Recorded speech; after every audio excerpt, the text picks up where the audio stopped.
My name is Kay Fosh. I'm the founder and CEO of the National Incarceration Association.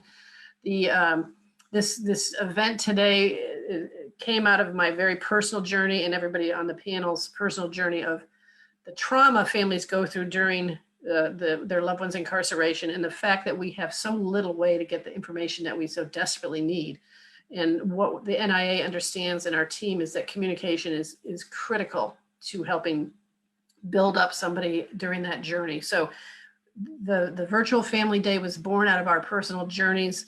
The Department of Corrections used to host a family day 4 times a year. Due to COVID, of course, that stopped. But we didn't always come away from those events feeling as if we got the answers we were looking for. In fact, a lot of times we felt very intimidated to even ask the right questions because it's scary. There's a lot of reasons families are frightened. So we want to make sure that we help educate you so that you can better navigate the criminal system, the criminal legal system. And that way, then you'll be able to better advocate for your loved one during the journey.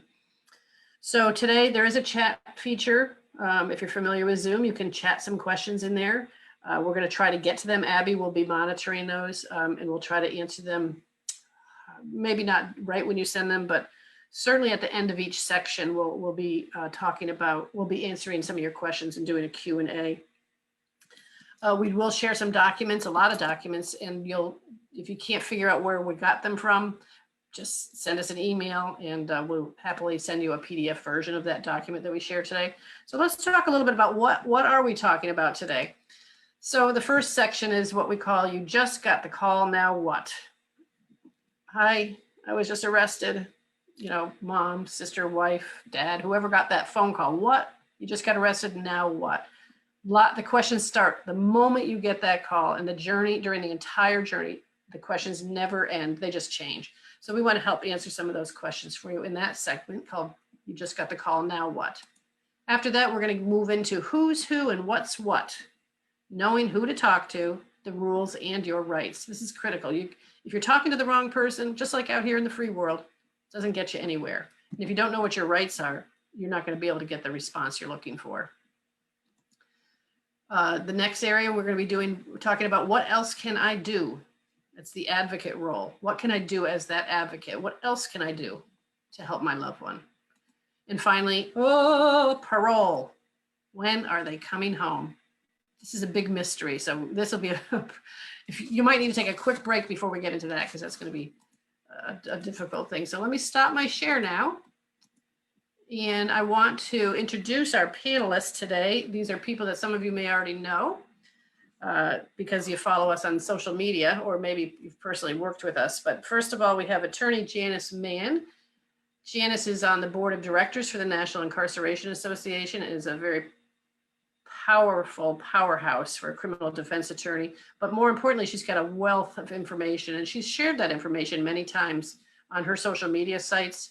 And so she's going to share a whole lot with you today. So Janice, can you say hello? Hello, everybody. Thank you for joining us. I'm really happy to have you here. We're really excited to bring Virtual Family Day to you. It's like Family Day Plus, all of the information that you used to get at Virtual Day, plus a whole lot more. So we're really happy you're here. So happy to have you.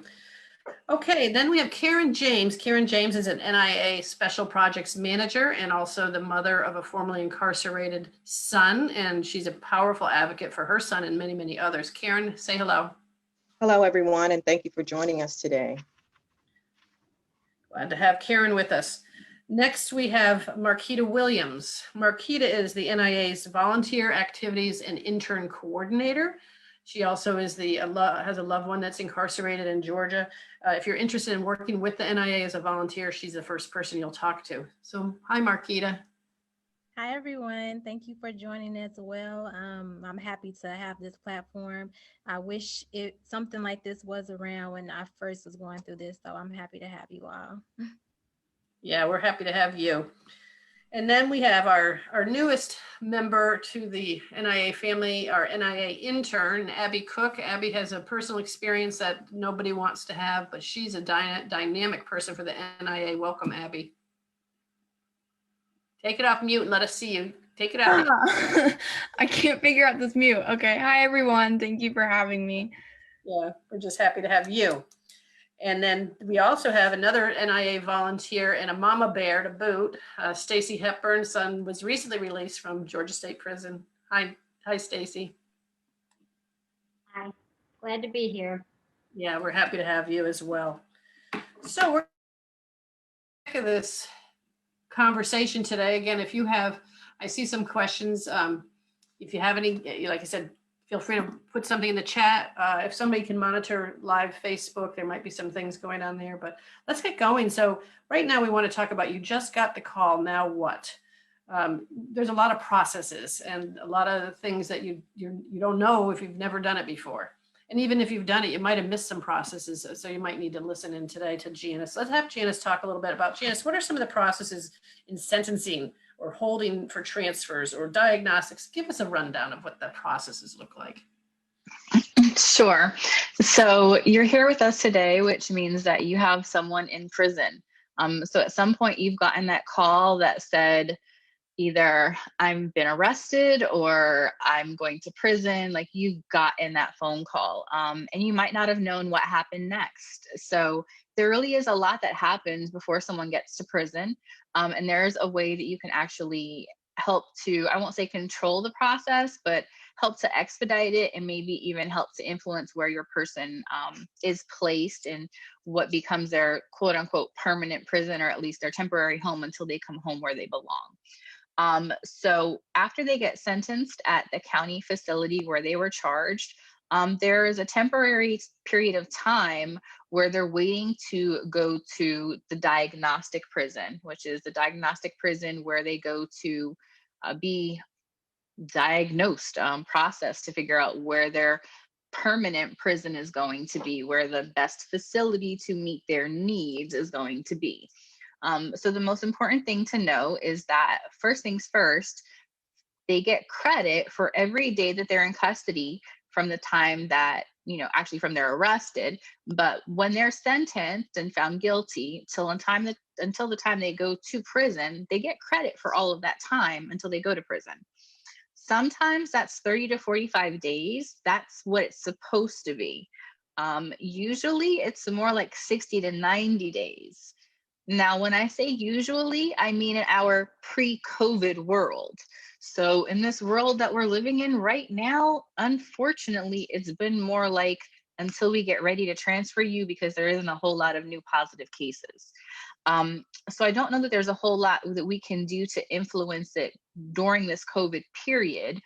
But I think that if you know what the normal time period is, which is 30 to 45 days, it helps you to have a better idea of what's reasonable when the COVID numbers are low. So, if someone has been in custody after they've been sentenced for, over 4 months, at this point, when the COVID numbers are pretty low, it's time to start making some phone calls over to offender administration. One of the most important things that I want you to know is that when someone goes to the diagnostic prison, what they're going to do is start talking to your loved one and doing background information on them to find out about their medical history, their educational background, their mental health background, etc., to figure out if they have special needs that require special placement at a facility. This is what they're supposed to do.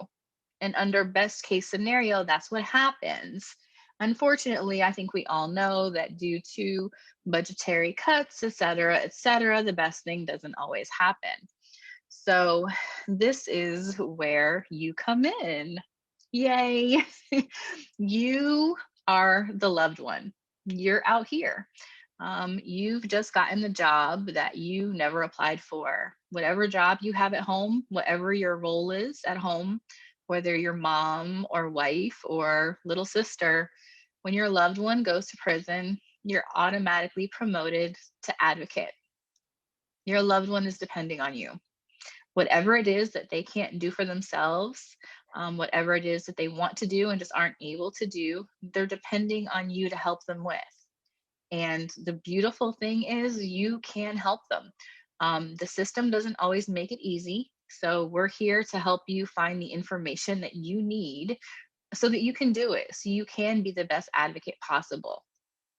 So it really does start in helping them get to diagnostic if they're sitting at the county just waiting, by contacting offender admin to say, hi, I don't know if you realize this, but my loved one has been sitting at the county for over 5 months.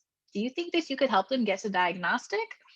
Or if someone's sitting at diagnostic and, for example, your loved one has a long-term illness that they need special care for, or if they have a severe mental health issue that you know they need special placement for, if you're concerned that that information is not going to get to the right person, this is a time for you to step in. Now, I'll tell you that my own experience in trying to get someone placed through diagnostic, I've had a lot of headaches with it. So I'll give you my experience is to either send the information directly to the warden at diagnostic, who you can look up on the facilities directory. And Kate, if you want to screen share to the facilities directory on GDC's website, the facility director, the warden at diagnostic, Kate can show you that person's name. My recommendation when you're dealing with communicating with any prison official, I always communicate by email. It's okay to follow up by a phone call, but if you want to save yourself a whole lot of time and a whole lot of headaches, I skip the phone calls. I go straight to emails. It creates that wonderful, beautiful paper trail that is necessary for accountability. So I go straight to email. And I start with the warden at diagnostic. I do that because I've tried everyone else at diagnostic and I've failed. So you're more than welcome to start from the bottom up there, but I'm just telling you my personal experience. Now, at diagnostic, we're talking about the warden of the entire facility is Benjamin Ford. So I'm going to email him at benjamin.ford@gdc.ga.gov. And we'll share that with you. That is the standard email format for every GDC employee. So the major secret that we all want to tell you is that if you know their first name and their last name and they're a GDC employee, you know how to find them. You know how to reach them by email. So that is the highlight of the day. If we're dealing with a severe medical issue or a severe mental health issue, and you don't have any success with reaching the warden, you can try to contact the director of medical with a GDC or the director of mental health. Now, the one thing that I want to tell you is that I don't ever, for me personally, as an attorney, I don't ever expect a response directly from the wardens. You, as a family member, you might get a response, but I usually don't. However, what I do receive is action. So even if you don't receive a response to your email, I would hope and I would expect to receive something to actually happen in response to your email. So I don't want you to panic if you don't immediately get the call back. I know it would be nice, but I just don't want you to count on it. So normally someone's at diagnostic in a pre-COVID world is going to be 60 to 90 days for placement at a prison where they're going to spend the majority of their time until GDC decides to transfer them.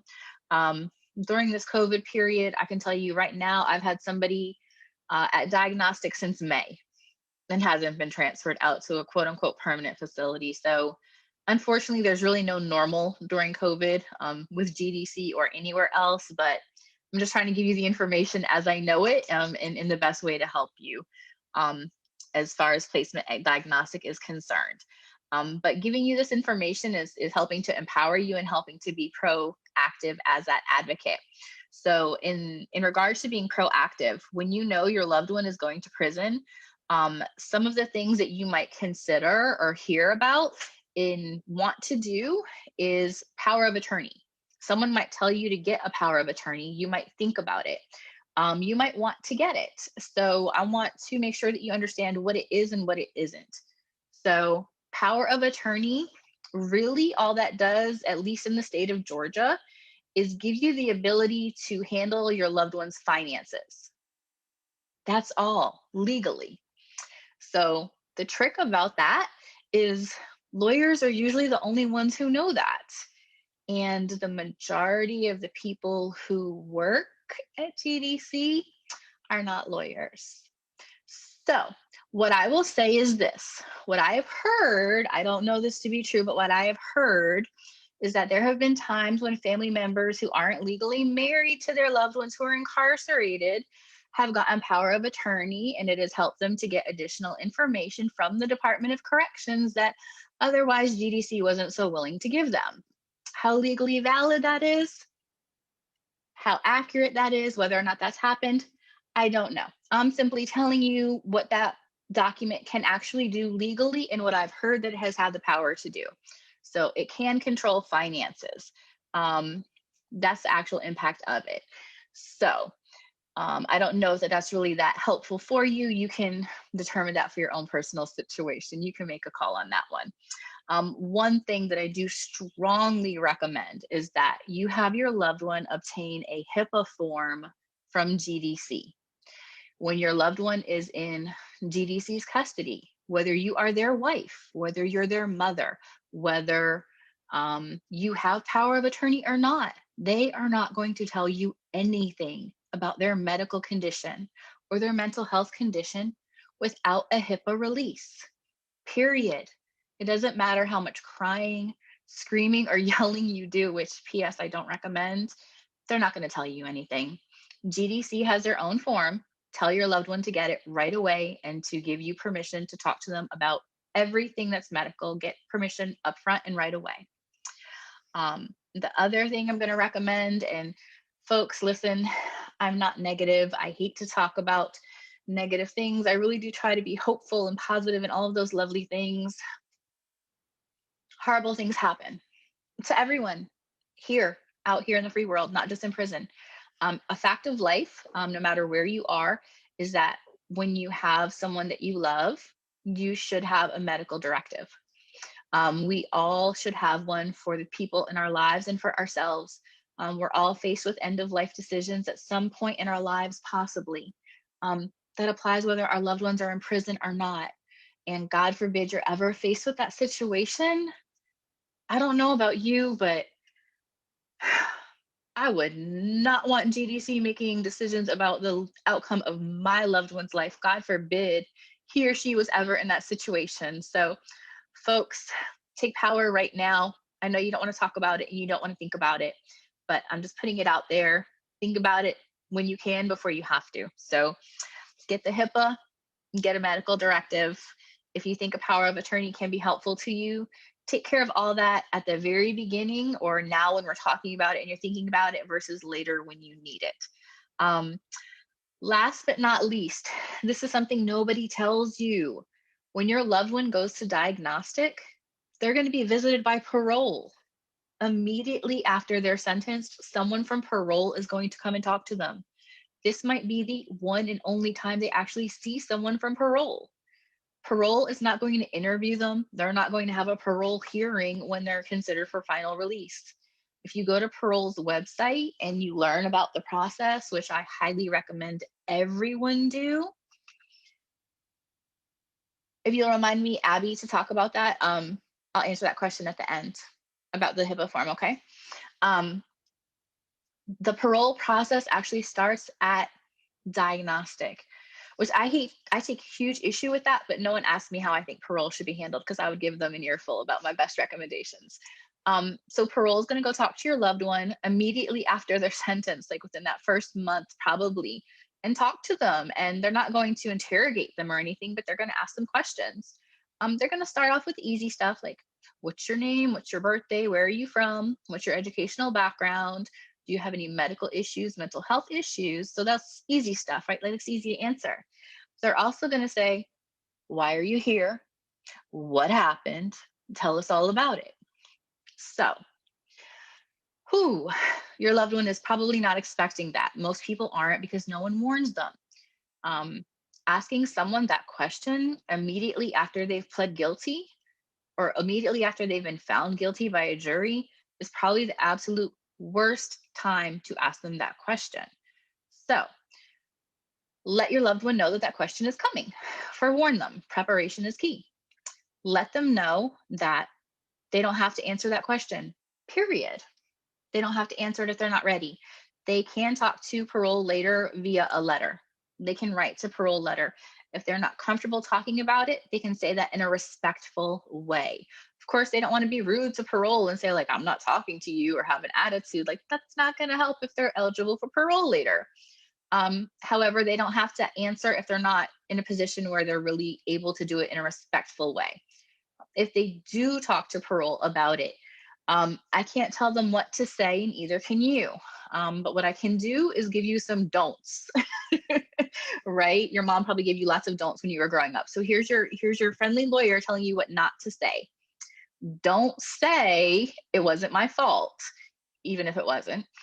Don't say if it was a family violence situation or something like that, she deserved it. Not helpful. Don't say it was all the other guy's fault. Don't say the police set me up. Don't say the DA had it out for me. Respectfully, it doesn't matter if all those things are completely true. Parole doesn't care. Parole wants to know that you're remorseful for your actions when you're up for parole.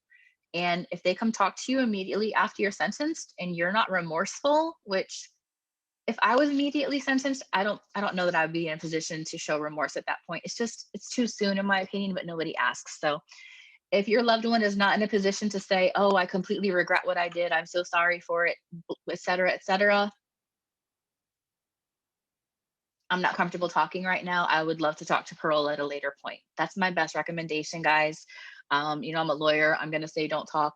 There's a time and a place for everything. This just might not be the best time. So my best recommendation is just to let them know if they were recently sentenced to expect parole to come interview them. Make sure that they communicate that they do have a stable residence, that they do have an education if they do, or that they have a plan to get it, that they have a stable background, that they have family support, all those things that are going to be important to parole when they are reviewed. So, give them the information that they need to empower them to help themselves, and make sure that you have all the information that you need so that you can be the best advocate possible during this part of the stage of the process and moving forward. So thank you, Janice. That was really good information. So we're talking about, you just got the call, now what? And Janice was just giving us some nice attorney-sided tips of what to do, right away. But there's more to it than when that happens. So your loved one's inside now, they've gone to prison. So I want Marquita to touch a little bit about uncommunicating and caring for your loved one once they get there. You have to know all of the information because guess what? They can't know it all. So I think Marquita will give us some valuable input on communicating and caring for your loved one. Yes, thank you, Kate. So yes, no one wants to go through this. I didn't want to go through it, but we're here. And so we all know how to care for our loved ones as we did when they were home. But going through this experience is on a whole nother level. So, I would say for your loved ones or for you, just make sure that you are present when you are speaking to them, responding. Just stay present with them. Be understanding. They are in an environment where it's chaos, it's hostile, it's violence. They're around individuals 24/7, no peace, poor conditions. We have to learn how to be understanding and communicate in an effective way to continue to care for them. Ask questions. Ask them how are they. For me, my husband is incarcerated. I asked him, how are you feeling today? And his response may be, I'm still in prison, but I'm blessed and I'm okay physically. If you get a response like that, know how to change, know how to respond to that. But I would just say to just continue to stay present with them. Always be able to send them letters, send them cards, send them books. On that subject, I would say if you are doing that, be aware of what you are sending. I've been in a position where I've sent letters or cards and they've gotten sent back because of maybe something that they had on there. So be aware of what the facility will and will not allow. As far as books, also check with the facility. they may have to fill out a form to get the book approved before you can actually send it. So just check with the facility on that. And then I also want to go into ways that you can communicate some of the companies that offer services such as JPay, and how you can put money on their commissary account and the services that they offer. So I'll have Kate go to that for you. You would go to the GDC website. You can click on offenders, family and friends, resources, and once you get there, you click on ways to send money. So this is where you would go for JPay. I would recommend downloading the app as well. It's much easier, but you can put money on their commissary account by creating a online money order voucher, which Kate is pointing to right there. So basically what that does, you do not have to have a JPay account. You can send in that little slip with your money order, and it takes about 10 days for them to process it. And then you can also send money via MoneyGram. You can go to Walmart and do that if you can. You can also, like I said, download the app, send money online via JPay. From there, you would have to create an account. And they offer services such as, you know, just being able to put money on the account, on their commissary account, emailing, videogram, snap and send, where you can send pictures. It is very important. I know that we all can send letters, but them being able to email us is also very important. It's because if something happened, they can let us know in an email. That's, like Janice said, that's a paper trail, so we can keep that. Also, Kate, can you go down just a little bit? Okay, and so that is the information. If you do need to get in contact with JPay, you can call that number. You can go, they have their website at the bottom, jpay.com. Oh, also, I did forget. Your loved ones are also able, I mean, I don't know if you know, but you can order them a tablet if they haven't received one. If they have any issues with their tablets, that is, they would have to connect to their kiosk, put in a ticket, and that is how their issue would be resolved from that point. JPay does not have any capability of assisting them with that, or if you send an email and they don't get it, JPay cannot assist with that. It's on the facility to send that email. So I just wanted to let you know about that. Also, Kate, can you go back? Oh, sorry. Go ahead. Keep going. No, you're fine. I'm going to touch on, go back to the packages. So I'm going to touch on sending your loved ones packages, food packages that they can receive on a quarterly basis. If you also go back to friends and family resources, go down to send a food or property package. It should be the third link. From there, the supplier is Union Supply Direct. They have their phone number there. Basically, you can get like I said, you can get a quarterly package for your loved one. It's a food package. It's up to $100. And you can also send them a property package that is delivered monthly, on a monthly basis. Right now, they have their last package of the year, which is the holiday package, and that deadline is November 4th if you have not already ordered. So you may go to that website, unionsupplydirect.com. Lastly would be, I'm going to touch on Securus, which is the company that handles the phone calls the very expensive and short phone calls that we make or that our loved ones make to us. But that is the fee chart, cost per minute. We only get 15-minute calls, and they do have, so the website is securustech.net, and you are able to sign up for a prepaid account or a direct bill account. So that is their website, their information, and that's it.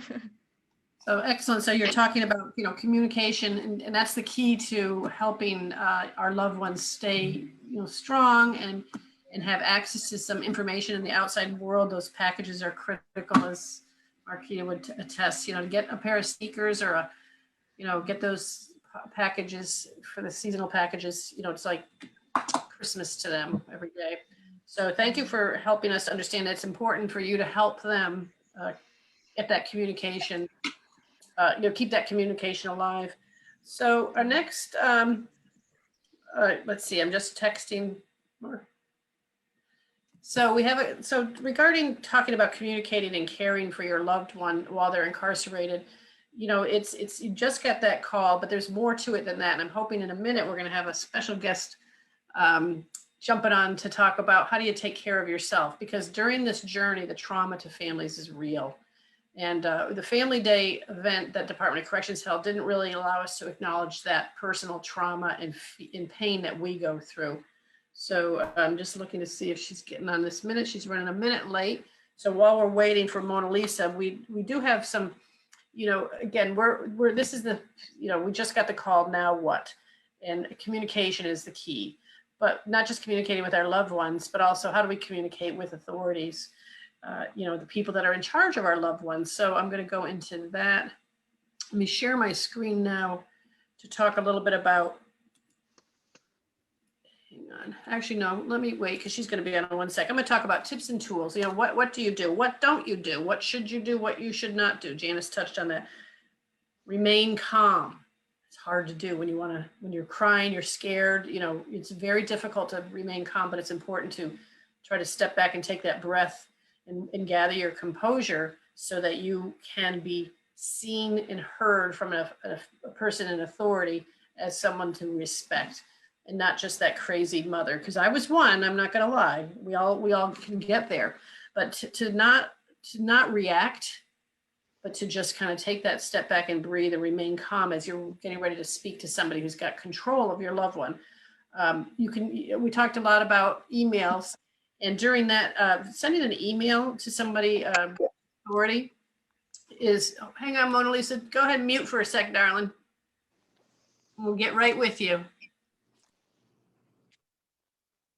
Yourself, Mona Lisa, thank you. So real quick, so we were talking about communicating. Mona Lisa, we've been talking about, we just got the call, now what? We're talking about communicating with your loved one. Marquita touched on how important it is for you to keep open lines of communication through JPay and letters and books. And we're talking a little bit about, what to do and not to do with some communicating with officials. But we really have to talk about what to do and how do we take care of ourselves, Mona Lisa, during this traumatic journey. And for those of you in the audience, Mona Lisa Johnson this is her forte, to help families during this journey to regain their strength and composure. So welcome, Mona Lisa. We're so happy to have you. Thank you, Kate. I appreciate you having me on. Yeah, tell us a little bit, please, about how does a family take care of themselves during the journey? What do we have to do?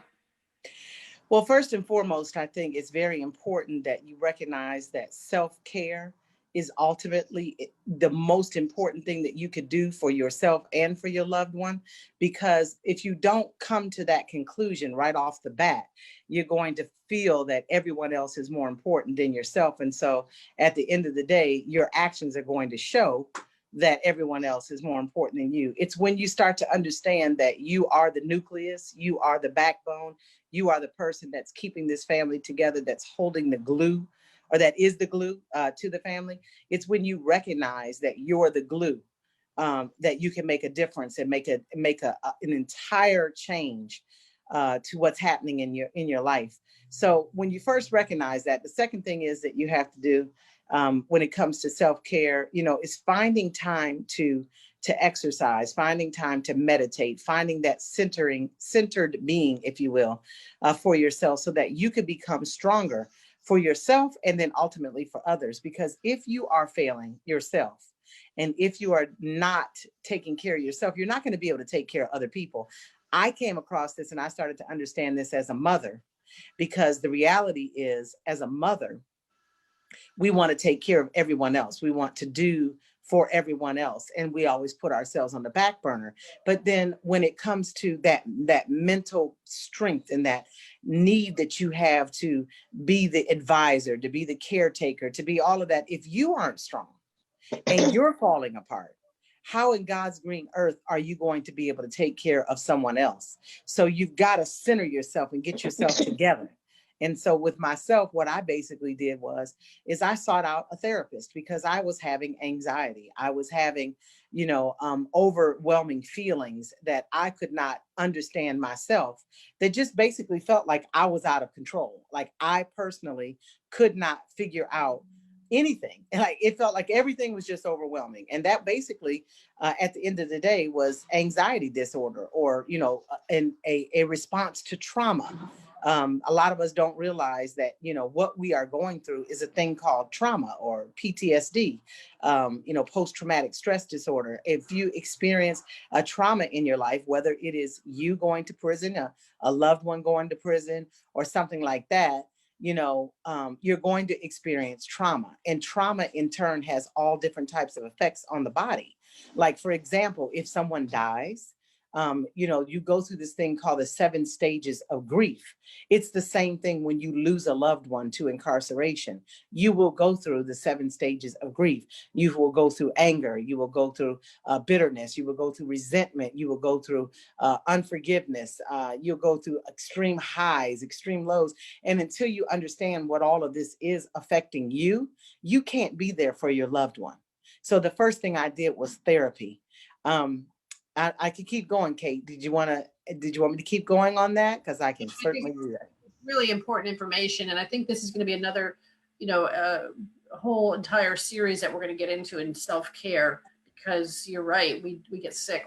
I've seen families get sick, physically sick, with diseases, with ulcers, with migraines. And then we see the fallout of that through divorce and then the trauma to the children, witnessing mom falling apart because dad's in prison, it spills over into every aspect of our lives.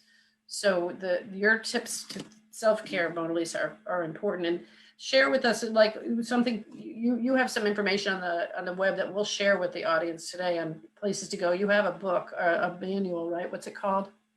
mytipsforthejourney.com. My tips for the journey is, 10 to 12 solid tips, on where you can start to begin to help yourself, from one, getting over the guilt and shame and kind of understanding, what does that look like, to understanding PTSD and whether or not it is affecting you or any of your family members, to, knowing when to tell your story. Like, it is important that we just don't run around and tell our stories to everyone, because everyone cannot handle the truth. But then there are some people out there who deserve to be told the story, because they might be your helper. They might be your advocate. You might be a person who can make change to your situation. But it's important that you begin to understand who those people are, so that you just don't talk to be talking, but understand why you're talking and whom you're telling your story to. Things like that. Very good. Well, thank you. We, again, we'll have more information from Mona Lisa as we move forward with these virtual family days and helping families navigate this criminal justice system so that we stay well during the journey. So thank you, Mona Lisa, for your time today and your input, and a lot more to come. Thank you, everyone. Yes. So we're moving on, still in the area of, you just got the call, now what? So we talked a little bit about the emails and remaining calm, and Mona Lisa touched on that. And the supporting yourself. One thing I wanted to bring up, when you first get in the system, you just got that called visitation. Even though we don't have visitations in Georgia right now, we will have, we do have them. You still have to fill out the visitation application, and that's in November, which is a few days away. So make sure that if you're not on their approved visitation list, you submit an application in November. So let me share my screen again. We're going to move on a little bit. So the next area we're going to talk about is who's who and what's what. I love that. I always say that. Who's who, what's what. What the heck? What, where, when, who, why. Lots of questions. So we want to know who to talk to, and we want to know the rules, and we want to know our rights during this journey. So I'm going to share my screen again now and talk about the chain of command. It's one of my favorite things. I think it's what really was my very beginning of this journey, was learning the chain of command. So I'm sharing here now on the screen the Department of Corrections, Georgia Department of Corrections organizational chart. This is on the GDC website. If you can't find it, we can get it to you via PDF. It changes as the people change. But right now, if you need to know these people. You don't need to necessarily know them personally, but you need to know who they are and what their roles are. So we start with the governor. Governor Kemp, Governor Brian Kemp, is the start of our org chart. And then to there, it goes to a board of corrections. It's a governing board. Don't know what they do. That's going to be a whole panel discussion one day soon. And then it goes to the commissioner of the Department of Corrections. And currently our commissioner is Timothy Ward. He runs the entire Department of Corrections. He's the boss. The buck stops there. Okay. Mr. Ward, Commissioner Ward at Family Day stood on stage and told families that they need to follow the protocols. We would agree. Your loved one should start first. Start trying to do the processes that they know to do. Go to your counselor, file a grievance, whatever those processes are. But if those processes aren't working, then you as the advocate can be stepping in now. But we need to know, if that's not working, who do I talk to? You don't want to go right to Commissioner Ward. Remember I said the buck stops there. Under Commissioner Ward, of course, is his chief of staff. And on the side here, the executive staff, these are higher level people, the general counsel. The NIA will copy Jennifer Ammons on things that have some legal ramifications that she needs to hear. Joan Heath, she's like the public affairs, she does the press releases. Clay Nix, if there's issues with Prison Rape Elimination Act, he oversees that. If you have that kind of thing, he's the person. So these are your more executive staff.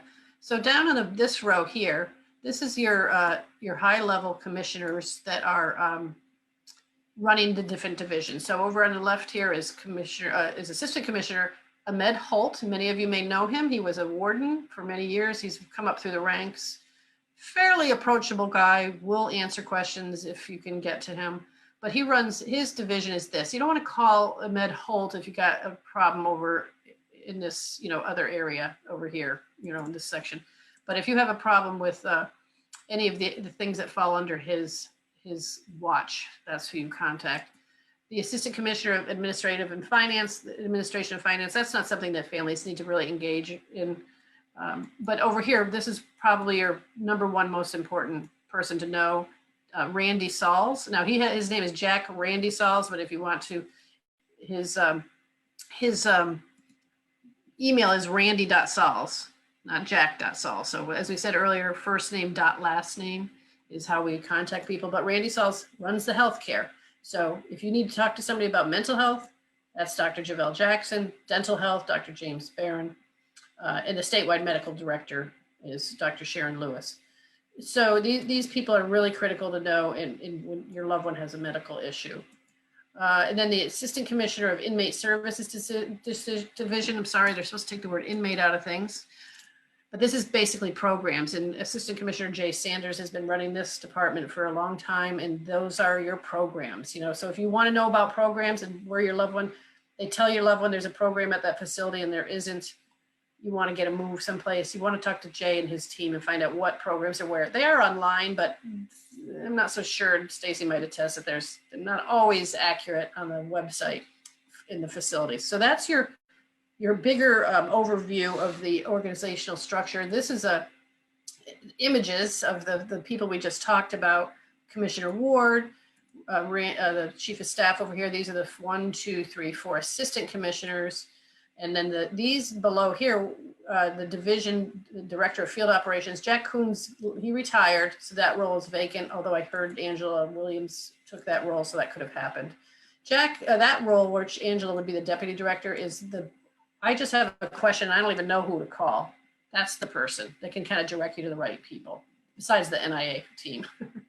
And then the bottom row here are your high-level regional people. Cedric Taylor, Stan Shepard, Scott Crickmeyer. They run the 3 different regions, which I'll show you in a minute. And then Pamela Wiggins, she's the director for female services. Tommy Fountain is the coordinator for the county prisons. And then Carlotta Ficklin is the TC, Transitional Center Coordinator. So I talked a little bit about these 3, 1, 2, Cedric Taylor, Stan Shepard, and Scott Crickmeyer. They run they are the regional people. So Department of Corrections, this is on their website. This is the facilities map. And that map shows where every facility is located. I might be able to zoom in a little bit on that one. Where all the facilities are located, but I want to talk about the 3 different regions, because your loved one may currently be at Dodge State Prison down here in the Southwest region, but get transferred up here to Phillips State Prison. Now he's in the North region. So your chain of command is now different. So you want to know which region your loved one is in. And so you can see where the prisons are all located. So you know when you need to make those calls, who's that chain of command. So that map, again, on the GDC website, not horribly hard to find, but if you're having trouble, we'll be happy to send it to you. So that's the chain of command. Karen, are you able, let's jump on, Karen, you and I talk, because Karen and I, we met years ago at some events trying to figure this whole thing out, and we didn't have family day for NIA. You know, we didn't have this information, and so we kind of had to fumble along through, but there are some important, more important departments that, and I want to show them how you get to those. Let's see here. Stopping the share. Is Karen there? Yes, I'm here. I am here. Here, I see an image. Can you hear me? Yes, I can hear you now.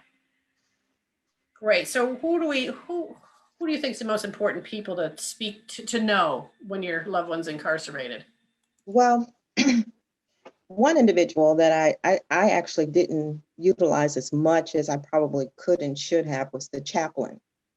There is a chaplain at every facility that is supposed to be the individual that you can go to find out what's going on with your loved one. If you're not able to contact them, if you have some concerns, some issues, the chaplain is supposed to be that individual that you can go to, and there is one for every facility.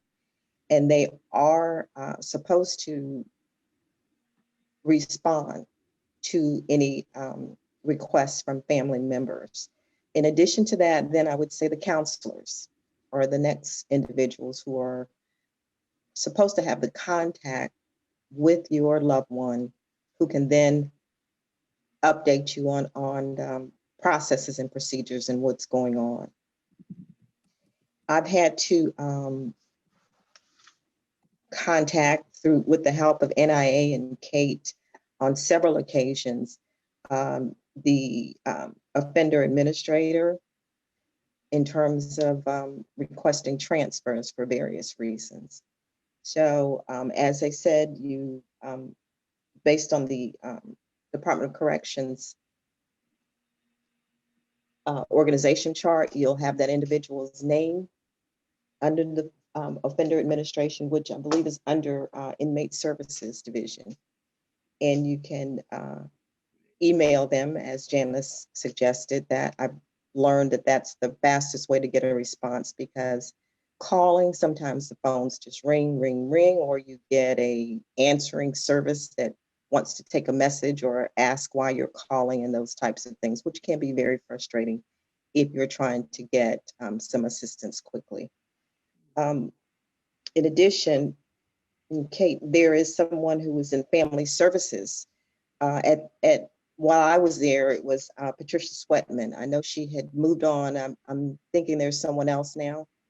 We don't have anybody in that role at this point. Wow. You know, it's been vacant for some time. That was Tamika Williams, so we're not real clear. That's another reason why we're doing this event today, because we did lose a person that was very helpful to families. Yes, very helpful. I'm showing the directory for you now that you can, you know, Karen was talking about different people to contact. It does not list the chaplain on here, unfortunately, but I think you can find that by calling. Mm-hmm. But it does have on each facility the deputy warden of care and treatment, which is that, you know, very important person. It comes under that, yes. That's yeah, who definitely.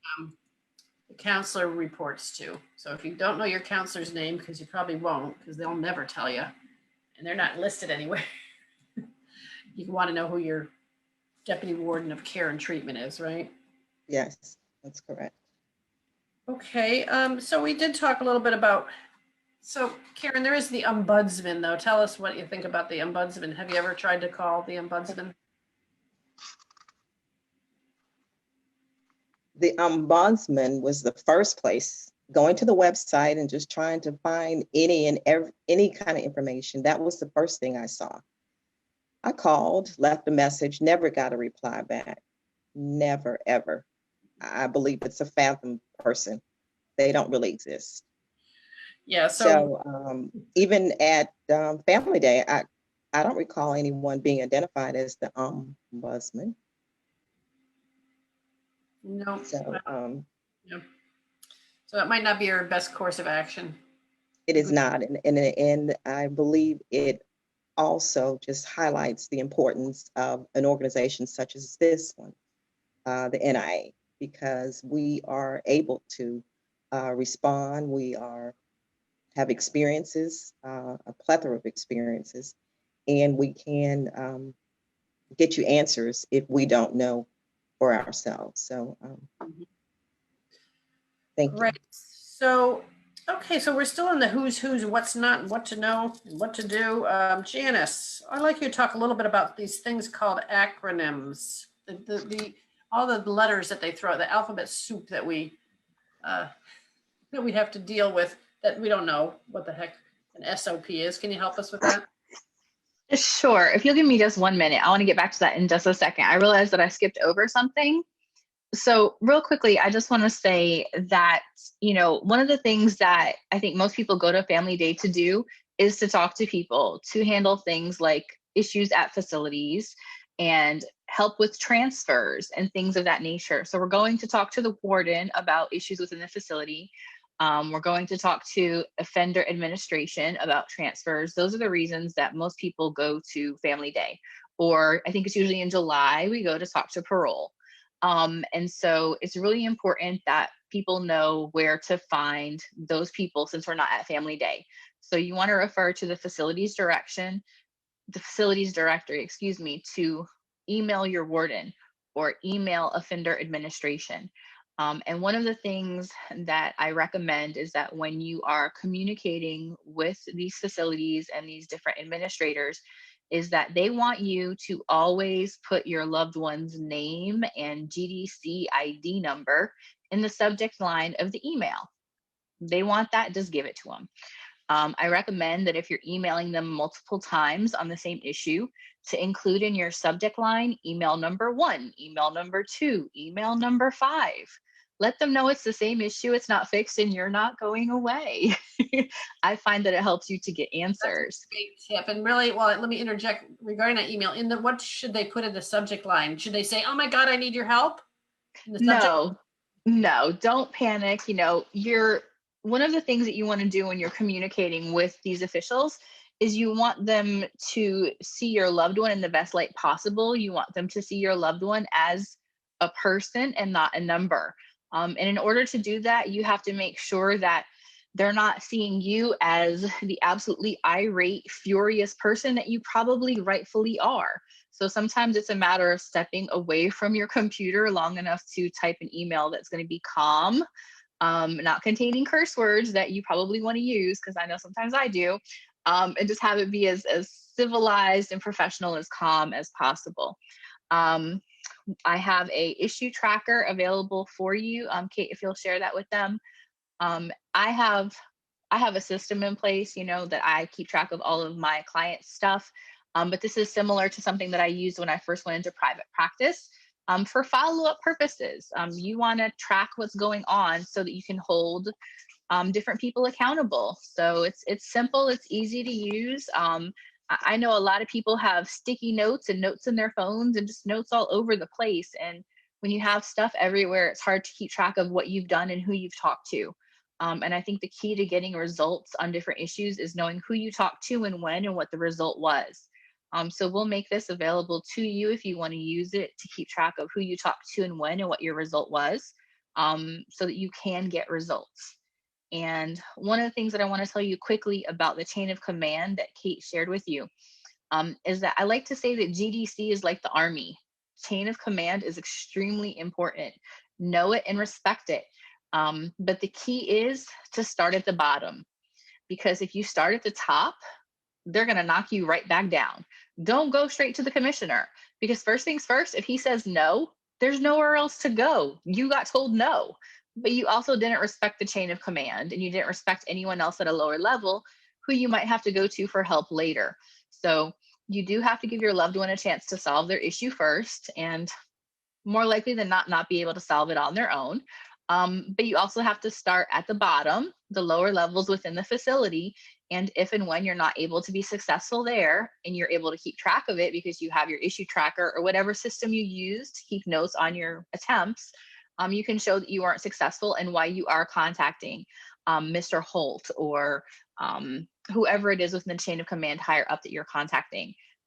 Your notes are powerful. What you've done in the past is powerful. It's all about your information and what you've done in the past that has failed, that'll help you to be successful in the future. So just want to make sure that you guys have that information so that you can be successful outside of Family Day from home to get the results that you need. So thank you for letting me go back. Okay, so I call all these acronyms alphabet soup. Because we hear all of these initials all over the place, and sometimes we just don't know what anyone's talking about. So one of the things that I do is I talk about SOPs all the time. I'm going to try to make sure that people always know what I'm talking about. I never want to be like that person who's talking in legalese and lawyer talk and no one knows what I'm talking about. So SOPs are standard operating procedures. And thank you, Kate, for navigating to my website. GDC's website is a little hard to navigate, especially when it comes to SOPs. So standard operating procedures are the procedures that GDC has set out for themselves to follow. And I say procedures because they're not rules. Rules are something that you have to follow. That's what our loved ones have to follow inside the facilities. And that's what we have to follow out here in the free world, and what we have to follow when we visit them. Luckily, I guess for GDC, they have policies and not rules, so they don't have to follow them. But we try to hold them accountable for their own policies, but the only way to do that is if we know what the policies are. So the first thing to know is that their SOPs are public information and are available under the Open Records Act. So you can get any of the SOPs that you want by placing a request under Open Records Act. And you can Google that and find a Georgia form for that, or one of us can send it to you. It's really simple. The reason I mention that is because although GDC has their SOPs on their website, not all of them are there. And the ones that you want might not conveniently be there. And what is interesting to note is that the SOPs are rather difficult to find. So Kate, if you'll navigate to their page that shows all the SOPs, you'll see that they're organized by category. And unless you know what category you're looking for, that one that says all, unless you know what category you're looking for, you're going to be clicking for days trying to figure out what you're looking for. So when you get more familiar, you'll realize that the majority of what you're looking for is going to be in the facilities division or in inmate services, but that always doesn't help you nail down exactly what you're looking for. So if you want to click around and just kind of hunt and peck until you find what you want, you're more than welcome to do that. I have some policies that I look at rather frequently for the benefit of my own clients. So I have an index that I use internally. I've put some of the most popular or frequently asked for policies on my website. So Kate, if you don't mind navigating back to that screen. One of the things that people ask for most frequently is things such as, do I qualify to go to a TC, which is a transitional center, which a lot of people want to go to because while it's still prison, it's a lot better than an actual prison in a lot of ways. So Kate, if you don't mind hitting that link that says Transitional Center Selection Criteria and Process right there. So hitting that link will take you right to the SOP that tells you, does my loved one qualify for a TC? So instead of relying on the counselor telling your loved one whether they qualify or not, here you have it right in front of you in black and white. You know for sure. You don't have to rely on a counselor. Of course, you have to rely on that counselor to get them referred to the TC. But when that doesn't happen, you know to follow up with offender administration in a friendly email about how that attempt by your loved one was not successful. So again, the information is out there. It's available. Learn it, educate yourself, help your loved one to educate themselves. One of the things I do want to mention, so Kate, if you'll freeze right there for a second. So folks, if you see where it says that serious violent felony, that you're not supposed to be eligible for a TC if you've been convicted of any of those crimes. Remember what I told you about this is a policy? What that means is that if GDC wants to send you a TC, even if you've been convicted of one of those crimes, they will. So just because you've been convicted of one of those crimes your loved one has, doesn't mean they can't go. So what your loved one wants to do is, even if they don't think the opportunity is available to go to a TC, they want to make sure that they don't get any DRs or get as few DRs as possible. So you'll probably hear a lot about that throughout your time in this journey. So a DR is a disciplinary report. I hear that word all too often, unfortunately. A disciplinary report means they got in trouble for something. They were accused of doing something wrong. It could range from having contraband, like a cell phone, which is not just a prison DR. That could be a new felony, punishable by up to 5 years. So it's not something little. Or it could be being in the wrong place at the wrong time, or it seems like sometimes just pissing off a CO on the wrong day when they're not in the mood for it. Honestly, I'm amazed some days that I haven't gotten a DR when I'm at visitation, because it really seems like they can get in trouble for almost anything. So the other thing I want to mention is, so what's the other acronym we use a lot? PIC. So PIC points. You've probably heard your loved one mention, I want PIC points, I need PIC points, or I have PIC points. So what that means is a performance incentive credit, and a PIC point is equal to 1 month off of their time. It means they get to go home 1 month early. So we want as many PIC points as possible. So there is an SOP that relates to PIC points that's available on GDC's website. And you can also find a link to it on my website. The interesting thing about PIC points is that most folks think that it's something that is controlled by parole. However, PIC points are created and for the most part controlled by GDC. It's their program. They determine if you can earn them and if you do earn them. The only thing is that parole decides whether or not to actually give you credit for them and take that time off of your, take those months off of your time and give you credit for them to release you early. You can earn up to 12 PIC points. I've been told that hardly anyone ever earns 12 PIC points. I don't know if that's accurate. I've seen some folks who do, but those folks have been in for quite a long time. So I don't know if it was more common in the past and not as common early, but PIC points can be earned by things like getting education, completing educational programs, mental health programs, substance abuse programs, on-the-job training, and certain work details. Although my understanding is that with certain work details, you have to be on that particular detail for 6 months to earn 1 PIC point. So not the easiest way to earn PIC points. But when we're talking about time off your sentence, I think we're willing to do whatever we have to do to come home early. So last but not least, quickly, I'll just tell you, some facilities talk about LOPs, which is local operating procedures. So that's specific just to that facility. So it doesn't apply anywhere else but that facility. So the only thing I want to tell you about that is that the LOP is, again, a policy, not a rule, but an LOP can give you more privileges than the SOP, but not less privileges. They can't take anything away from you. So for example, I believe the SOP is that we're supposed to have a minimum of 6 visitation hours per week. So the LOP, so a particular facility can't say, oh, well, we're going to give you 4 hours. No, they can't do that. Their LOP can say, we're going to give you 8 hours of visitation per week, but they can't take it away. So if you ever hear that a prison's LOP is going to give you less of something or less privileges than an SOP, we have a problem. So, let somebody know, contact someone higher up, and that's something that can, should, and will be fixed. So those are the most common acronyms that I hear with GDC that I think are most important.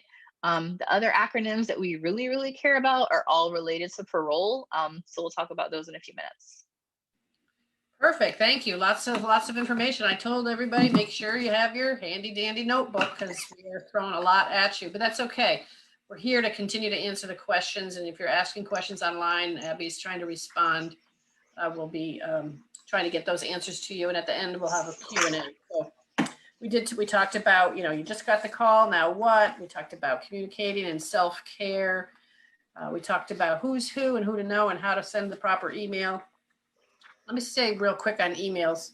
I get a lot of emails from families, very desperate emails, as does probably all of us, especially Janice, that your emails have to be broken down just like you were taught in elementary school, small paragraphs, because I can't read something, and I love you guys, so I'm going to read it. I'm going to work my way through it, but I can promise you, official in the prison, your warden is not going to read a paragraph, 7, this long of an email of just words. So be very cautious. And if you're not sure, you know what, you can send it to somebody on the NIA team to help you edit it. You want your emails to be effective because they are paper trails. Janice? One more thing. I'm sorry. You're absolutely right. I'm not interrupting you for that. You're absolutely right. They're not going to read 3 pages of emails. They're not going to read long paragraphs. Keep it short, keep it simple, include the facts, keep emotion out. The last thing I wanted to include, Kate, if you can navigate to my webpage one more time and show the inmate handbook. So with regards to DRs, disciplinary issues, this is somewhere where it is critical for your loved one to know their rights. And it's very important for you to know their rights as a backup, but you cannot exert their rights. You cannot defend their rights for them. This is where they have to do it. So when someone initially goes to diagnostic, they get a copy of their inmate handbook or offender handbook. They're using offender now. I'm happy to see that they've changed the word, although I don't like either word, but that's a conversation for another day. So this handbook has a section that is completely about disciplinary reports. And this talks about deadlines. And what we're talking about here is loopholes. So I told you that I think that people get disciplinary reports for lots and lots and lots of reasons, some valid, some not. A lot of mistakes are made.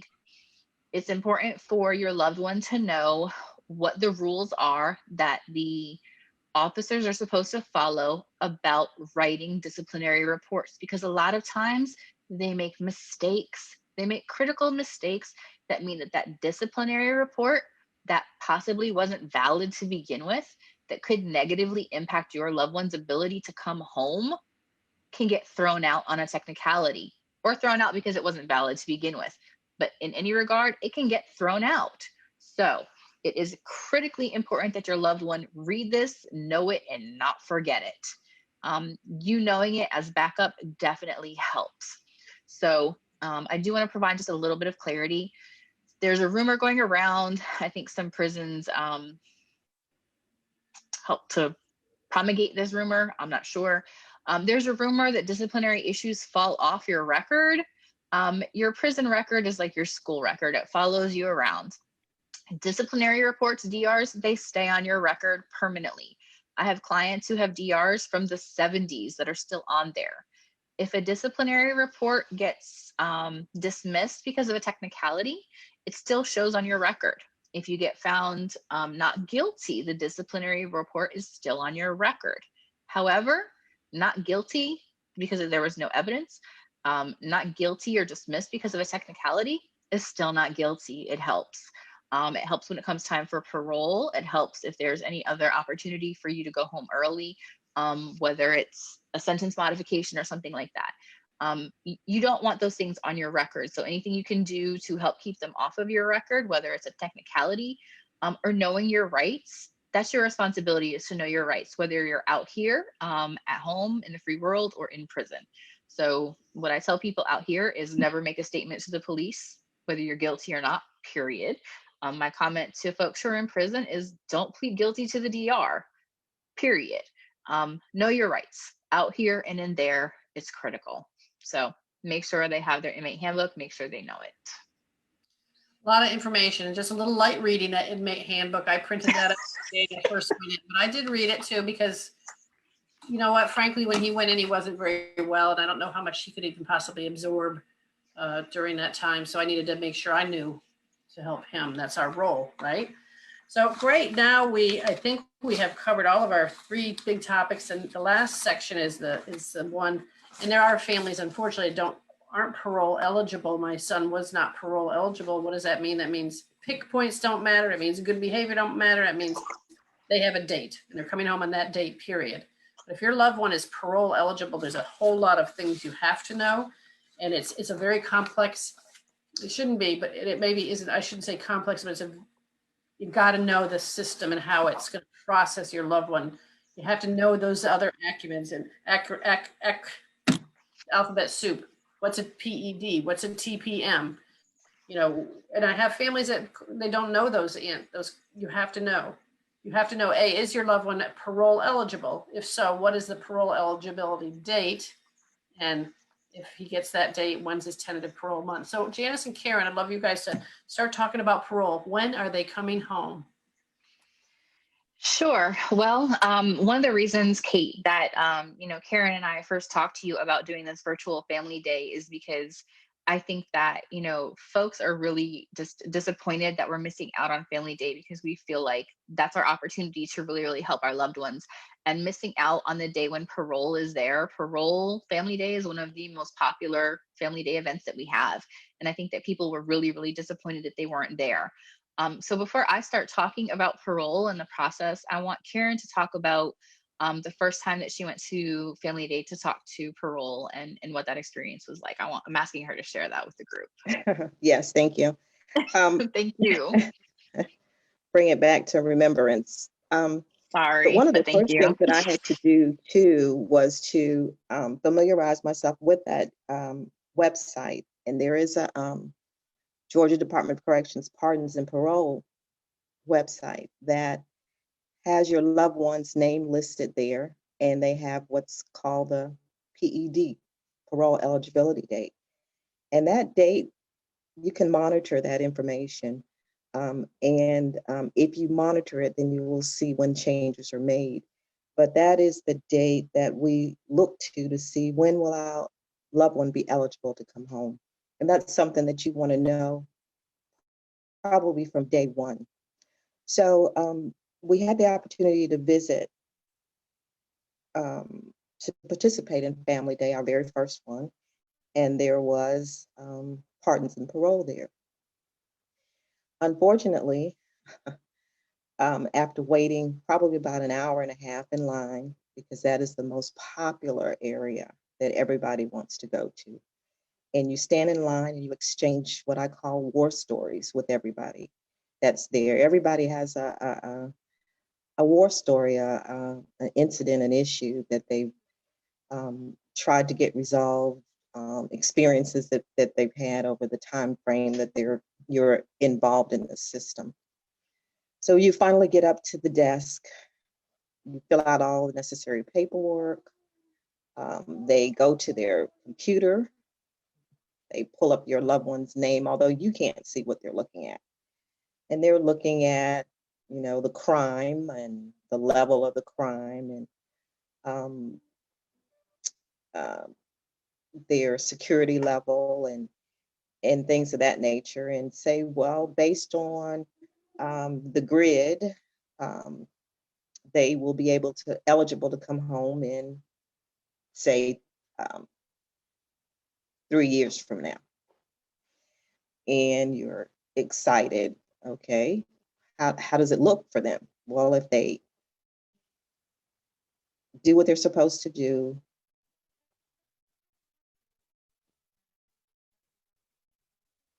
get the classes, it's a pretty good chance that they will get approved for parole.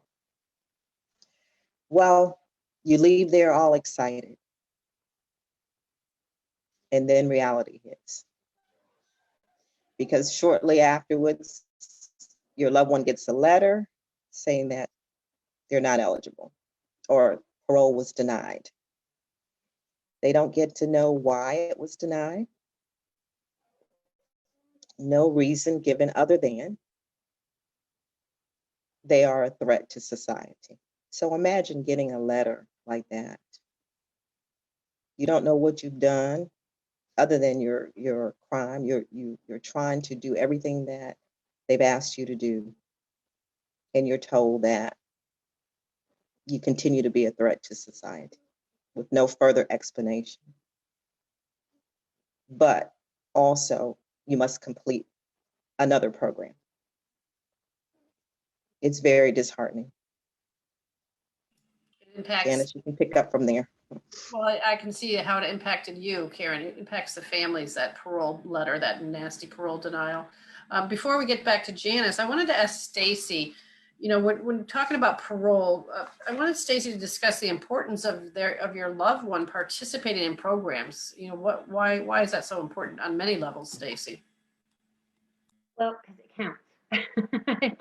I can't advocate enough that you need to do your homework, figure out what your facility, your loved one's facility is offering, and encourage them, stand next to them, push on them, encourage them to lean in, because it does count. It counts through the whole spectrum, actually. It counts the way the warden looks at them. It counts the way, the more active they are in the programs that are there, it's beneficial for them because they can accrue those pick points. But also, everybody's watching. It's like a big microscope, and the wardens are watching, the officers are watching, the counselors are watching, even the food service people are watching who's doing what. So if our loved ones have an opportunity to go to classes, get certificates that they'll be able to use when they do get to come home. And just so you know, the area that our son was at, he actually got 2 welding certificates, which consequently were so imperative because our son did 5 years inside. And when he offended, he was about 12 credit hours away from a pre-med biology degree. So what you probably aren't thinking is 4 years after, if you're working on a degree and then you just stop, you got 4 years to pick up that slack. If you don't do something in those 4 years, they're all eradicated. You cannot get those credits back.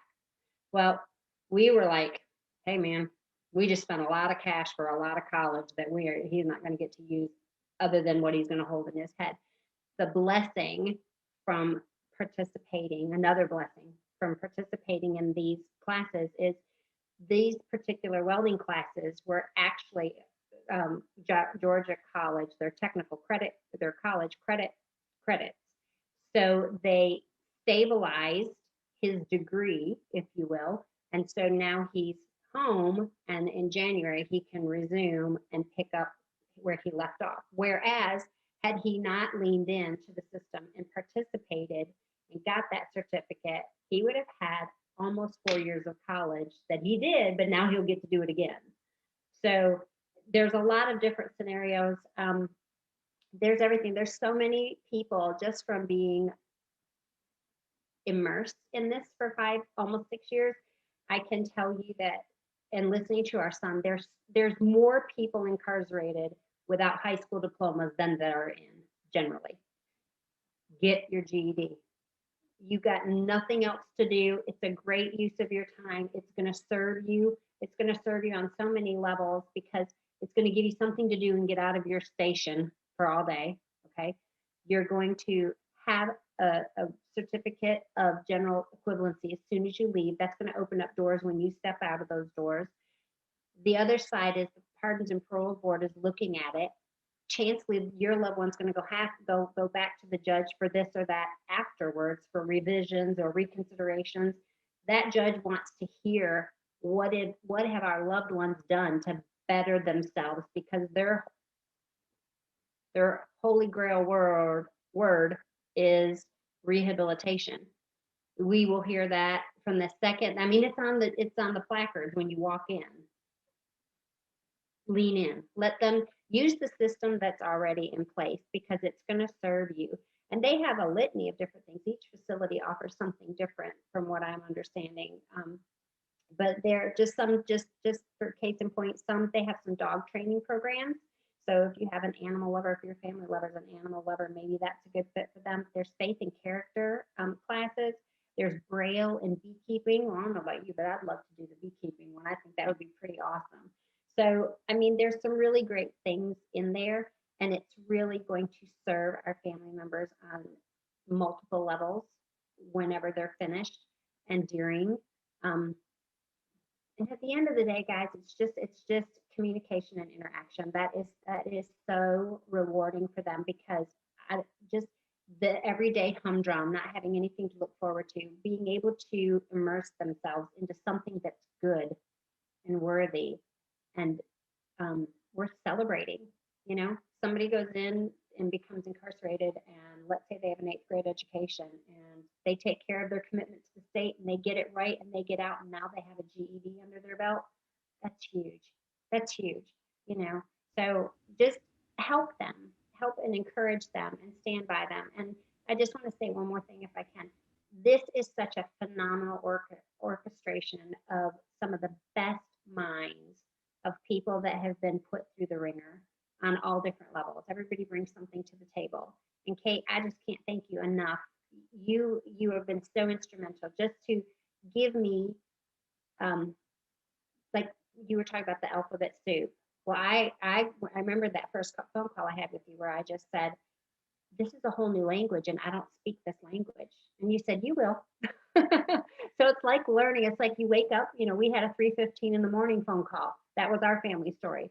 I had to start learning their lingo because just like Miss Mann was saying, they were talking in a language that I've never had a parking ticket. So can you imagine what I was thinking? I was just like, what did they just say? And then the Holy Grail, the notebook. Well, mine is plural, notebooks, copious notes.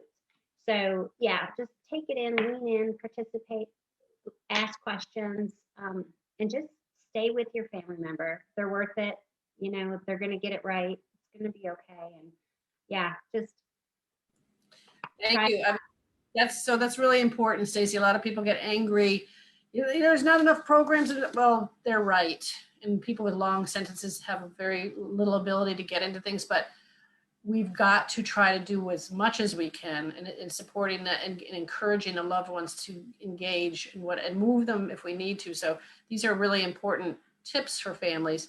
And as we're talking about parole, we're going to get back into that. And I will share, Janice, the parole screen. But I wanted Janice to touch on when we're talking about parole, when you're inside and you're not doing the right thing.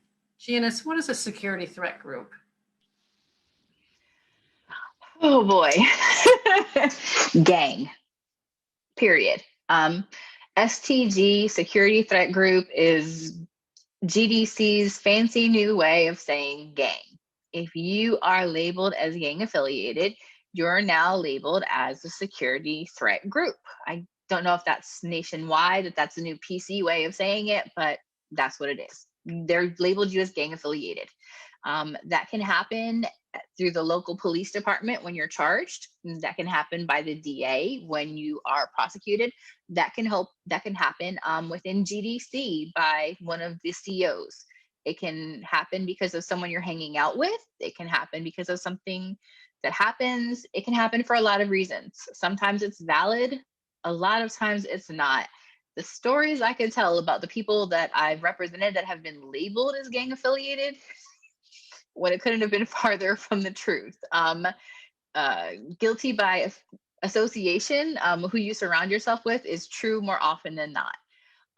So the good thing I will say, I'm not a cheerleader. I'm a realist. I'm not here to rah-rah GDC, but I will say they do some things right. And I'm here to be honest and blunt and to the point. They have developed a procedure on how to actually go about having this label of STG removed from you. And that is a huge step forward as long as it is implemented and used properly. So major kudos to them. I'm happy to see that this has happened, and I hope to see that it does get implemented and that it works the way it's supposed to. So here is the procedure that's supposed to happen. If your loved one has been labeled as gang affiliated, the first thing you need to know is that that is going to hurt when they're trying to go home on parole. If they are labeled as gang affiliated, it is going to really, really, really, one more time, really hinder their ability to come home on parole anytime soon. So if they're labeled as affiliated, they need to start working on getting that label off of them now. And the first thing they need to do is make sure that they're not associating or hanging out with anyone else who's a known gang member, period.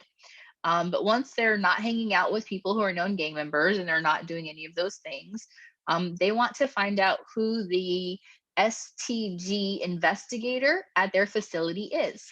Every single facility, at least every medium or close security facility in Georgia, is supposed to have an STG investigator now.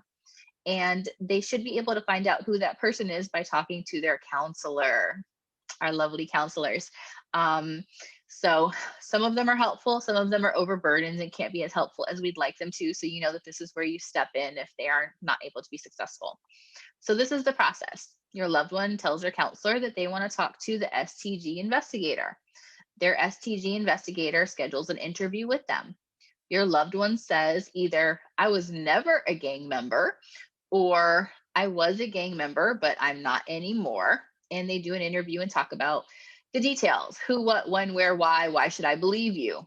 The investigator creates a report and then sends it to the statewide GDC investigator.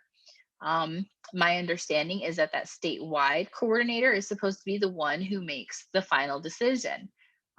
My belief is that that facility investigator probably makes a recommendation about whether or not they believe that person's account or explanation to be valid or not. I don't know that to be true, but that's my best guess about how that works.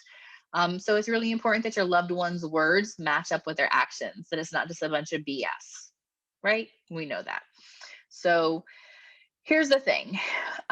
Once that file goes to the statewide investigator makes a decision. Either, okay, we believe you, we'll take that label off of you, we believe you're not a gang member, or they'll say, no, we're not believing it, that label is sticking. So if they leave the label on your loved one as a gang member or STG member, your loved one can reapply after 3 months. They have to wait 3 months, but they can reapply. They have to start that process at the facility level all over again. And from what I've heard, you often have to do that more than once to have the success and the result that you want. But this is someplace that perseverance pays off. Period. You have to do what you have to do. It is that important to get the label off of you when it comes to going home. Period. So start the process early, be persistent, and make sure that your actions match up with your words. That's what I expect you to tell your loved one. So pass along the information. And I would like to know if that process is being followed. If you do have an STG investigator at your facility, if it's medium close or if it isn't. So if you're not having that result, if you're having problems, I would love it if you share that information either directly with me or with NIA. We keep a really close eye on what's happening, if it's happening the way it's supposed to or not. So please do share that information with us. Thank you. So parole. So this is the, again, the ultimate questions, but there's an awful lot of layers to parole, Janice, that are confusing. And we've got a few chats in here. How come, how come my loved one didn't, come home? Why it says 20-10, lots of questions around parole. So why don't you start just with an overview of the parole process? Sure. Well, let me start like right at the beginning. I asked Karen to start by talking about her experience at Family Day. And I know that was difficult, Karen, and I just want to say thank you for sharing that, because I know that it's like rehashes something. I want to say thank you because I know it's difficult to share. I want you to know that you're not alone. There are so many people who have that experience with parole at Family Day, and so many people who have that experience with parole, period. which is really why we're here to talk about how many misunderstandings there are about parole. Because I feel like if we have the information up front, we can avoid that experience and control our responses to the experience, and maybe even help to improve the outcome earlier. So the first start is understanding the process better. The fact is that there is no oversight of parole, period. They answer to no one in the state of Georgia. The end. So the one thing that we can do is understand the process so that we're better informed. There's so much misinformation out there about it that the more you know about it, just the better off you're going to be. So the first thing that I recommend is that you go to their website and you learn about it. So the most important thing to look at is the parole process in Georgia, where they're going to talk to you about the process. The thing that most people believe is that your loved one is actually going to sit down in front of the board and tell their story. That's what we see on TV, right? That's what we see in the movies. That's what happens in the vast majority of states. Not in Georgia, at least not yet. We're not doing that here. We should be. But anyway, so learn about the process. That way you understand it. That's the first thing that you want to do. So the one thing I want you to know is that there are 5 people who are going to make a decision about your loved one. We have a 5-member board of pardons and parole. So each person is going to vote about what the outcome of your loved one's go home date is. But what happens is it starts with your parole investigator, where that investigation starts back at diagnostic. That investigator is going to get information from your loved one. They're going to get information from the district attorney's office and the clerk of court. We don't know what information they actually get. We don't know what transcripts they get. We don't know what police reports they get. We don't know a whole lot about what they get. We are in the dark. What we know is that the parole investigator is going to make a recommendation to the parole board members. And I'll get to how they make that recommendation in just a moment. But once they make that recommendation, it goes to one member of the parole board who votes yes or no. And then it goes to the next parole board member who votes yes or no. And when they have 3 votes, one way or the other, a decision has been made about whether or not your loved one is going home. The interesting thing about the members of the parole board is that only one of the parole board members at this point in time is a lawyer. And I say that because I want to stress the fact that this is not the time for a legal argument. This is not the time to argue innocence or guilt. It's not the time to argue facts about the case. He shouldn't have been found guilty. He wasn't actually guilty of that. He shouldn't have gotten that much time. That's not relevant to parole whatsoever. What is relevant to parole is whether or not this person has been rehabilitated, whether or not this person has taken advantage of all of those programs. The fact of the matter is that if you look at the parole's website, you will see that they love programs. They love them. They want to see that your loved one is a success, that they have done all of those programs. So whether you like the programs, whether your loved one likes the programs, no matter what you think about them, parole loves them. So your loved one needs to do them. Period. It's that simple. Unfortunately, they're not at all of the facilities. I wish they were, but they're not. So if your loved one needs a program and he or she is not at a facility that has one, it's time for a transfer. But we already talked to you about how to handle that. So that's the first thing that I want to talk to you about that. So before I get to, I'm going to get to all of that. Give me just a second. So let's talk about acronyms. So this is probably my biggest, not one of my biggest complaints. This is one of my first complaints about parole. One of the first acronyms you'll hear is PED. When is my PED? When is my PED? So what the PED technically stands for is parole eligibility date. I'm sorry. See, I dislike the term that much that I can't say it. Parole eligibility date. Legally, by law, your loved one is eligible to go home at their PED date. That is when they have served 1/3 of their sentence. This is why I can't even say the term. Because your loved one almost never goes home on their PED date. What the procedure for parole is, and we know how much parole loves procedure, just like GDC. Their policy is that the majority of people who are in custody are not going to go home until they've served 65% of their sentence. So that PED date, that 1/3, what it really is, and what I wish we would all change our vocabulary to say, is that that is their parole evaluation date. Because at that point, at that 1/3 mark, what they are going to do is evaluate and tell you when they think they're going to send your loved one home. So unfortunately, when most people get their PED date and they think, I'm going home, and rightfully so, like everyone gets excited about that, the vast majority of people are disappointed, extremely disappointed, because they don't get a go home date. They're not going home. What they're getting is their TPM. So what is that? That is your tentative parole month. What does that mean? Your tentative parole month is when they plan to let him go home or her go home, as long as they don't massively mess up or even mess up just a little bit. In other words, they plan to let your loved one go home on that date as long as there's not disciplinary issues between now and then. Because if there is a disciplinary issue, be it small or large, they can yank that date back in a half a second. They can, they will. It happens more than you want to know.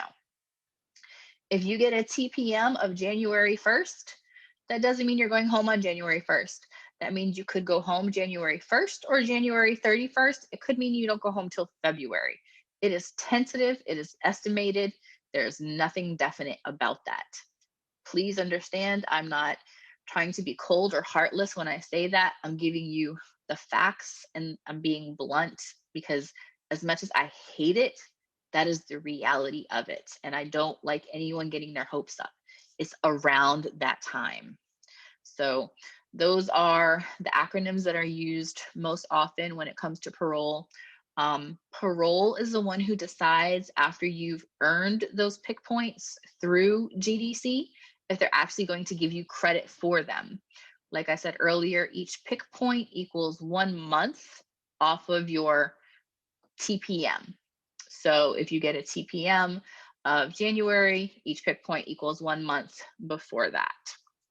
So how does parole decide when you're going home? Well, if you've been around for a little while, you've probably heard about the grid. The infamous grid in Georgia. So Kate, will you pull that up for us, please? This is on Parole's website. I also have a link to it on mine. So no, not that yet. The grid. We're not there yet. Let's start with the grid. So the person who's going to use the grid is the investigator. So the investigator is going to review your loved one's initial interview from diagnostic and the court documents, and they're also going to look at the grid. Hang on. What? No problem. What's it under? Under my website, it should just say the grid, the parole grid. Yeah. So the grid is like when you were in school, you got the x-axis and the y-axis. Flashbacks to what, like 5th grade, right? And they're looking at 2 different factors. They're looking at the crime severity level, which is the most severe crime that your loved one was convicted of, if it's multiple charges. And they're also looking at the risk to reoffend, which are 2 completely different things. But the grid is updated from time to time. So I have mine is updated as of October 2020. I think I have to, can you see that? I think I have to do it. That's the crime severity. There we go. There's the grid. Okay. So if you look on the left-hand side, CSL stands for crime severity level. So the majority of the crimes, if not all of the crimes that you can be convicted of in Georgia, fall on a ranking of level 1 through level 8, with level 8 being the most severe. And then your person goes through a little computer program which determines their risk of reoffending, and they're ranked either low, medium, or high. And the investigator literally uses the grid to say, well, okay, the person committed a level 6 crime and they're medium security risk. So they have to serve whatever that number is. I don't even remember what I said.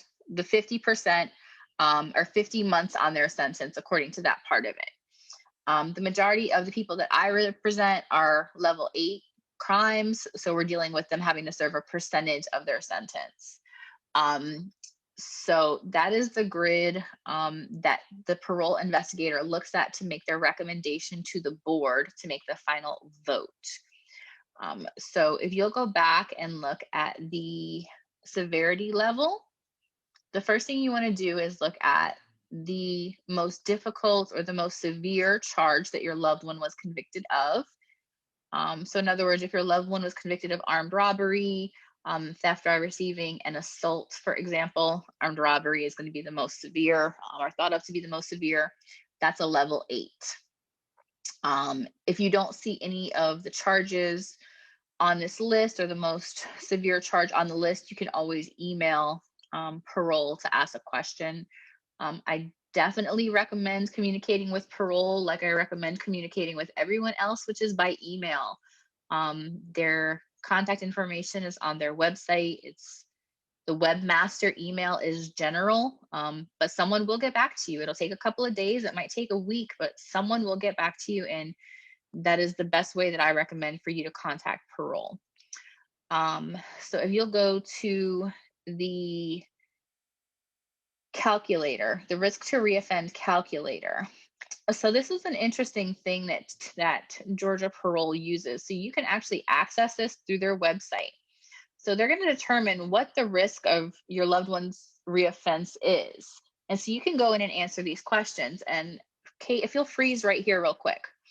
So this is an algorithm that they've decided through research and studies, yada, yada, is helpful.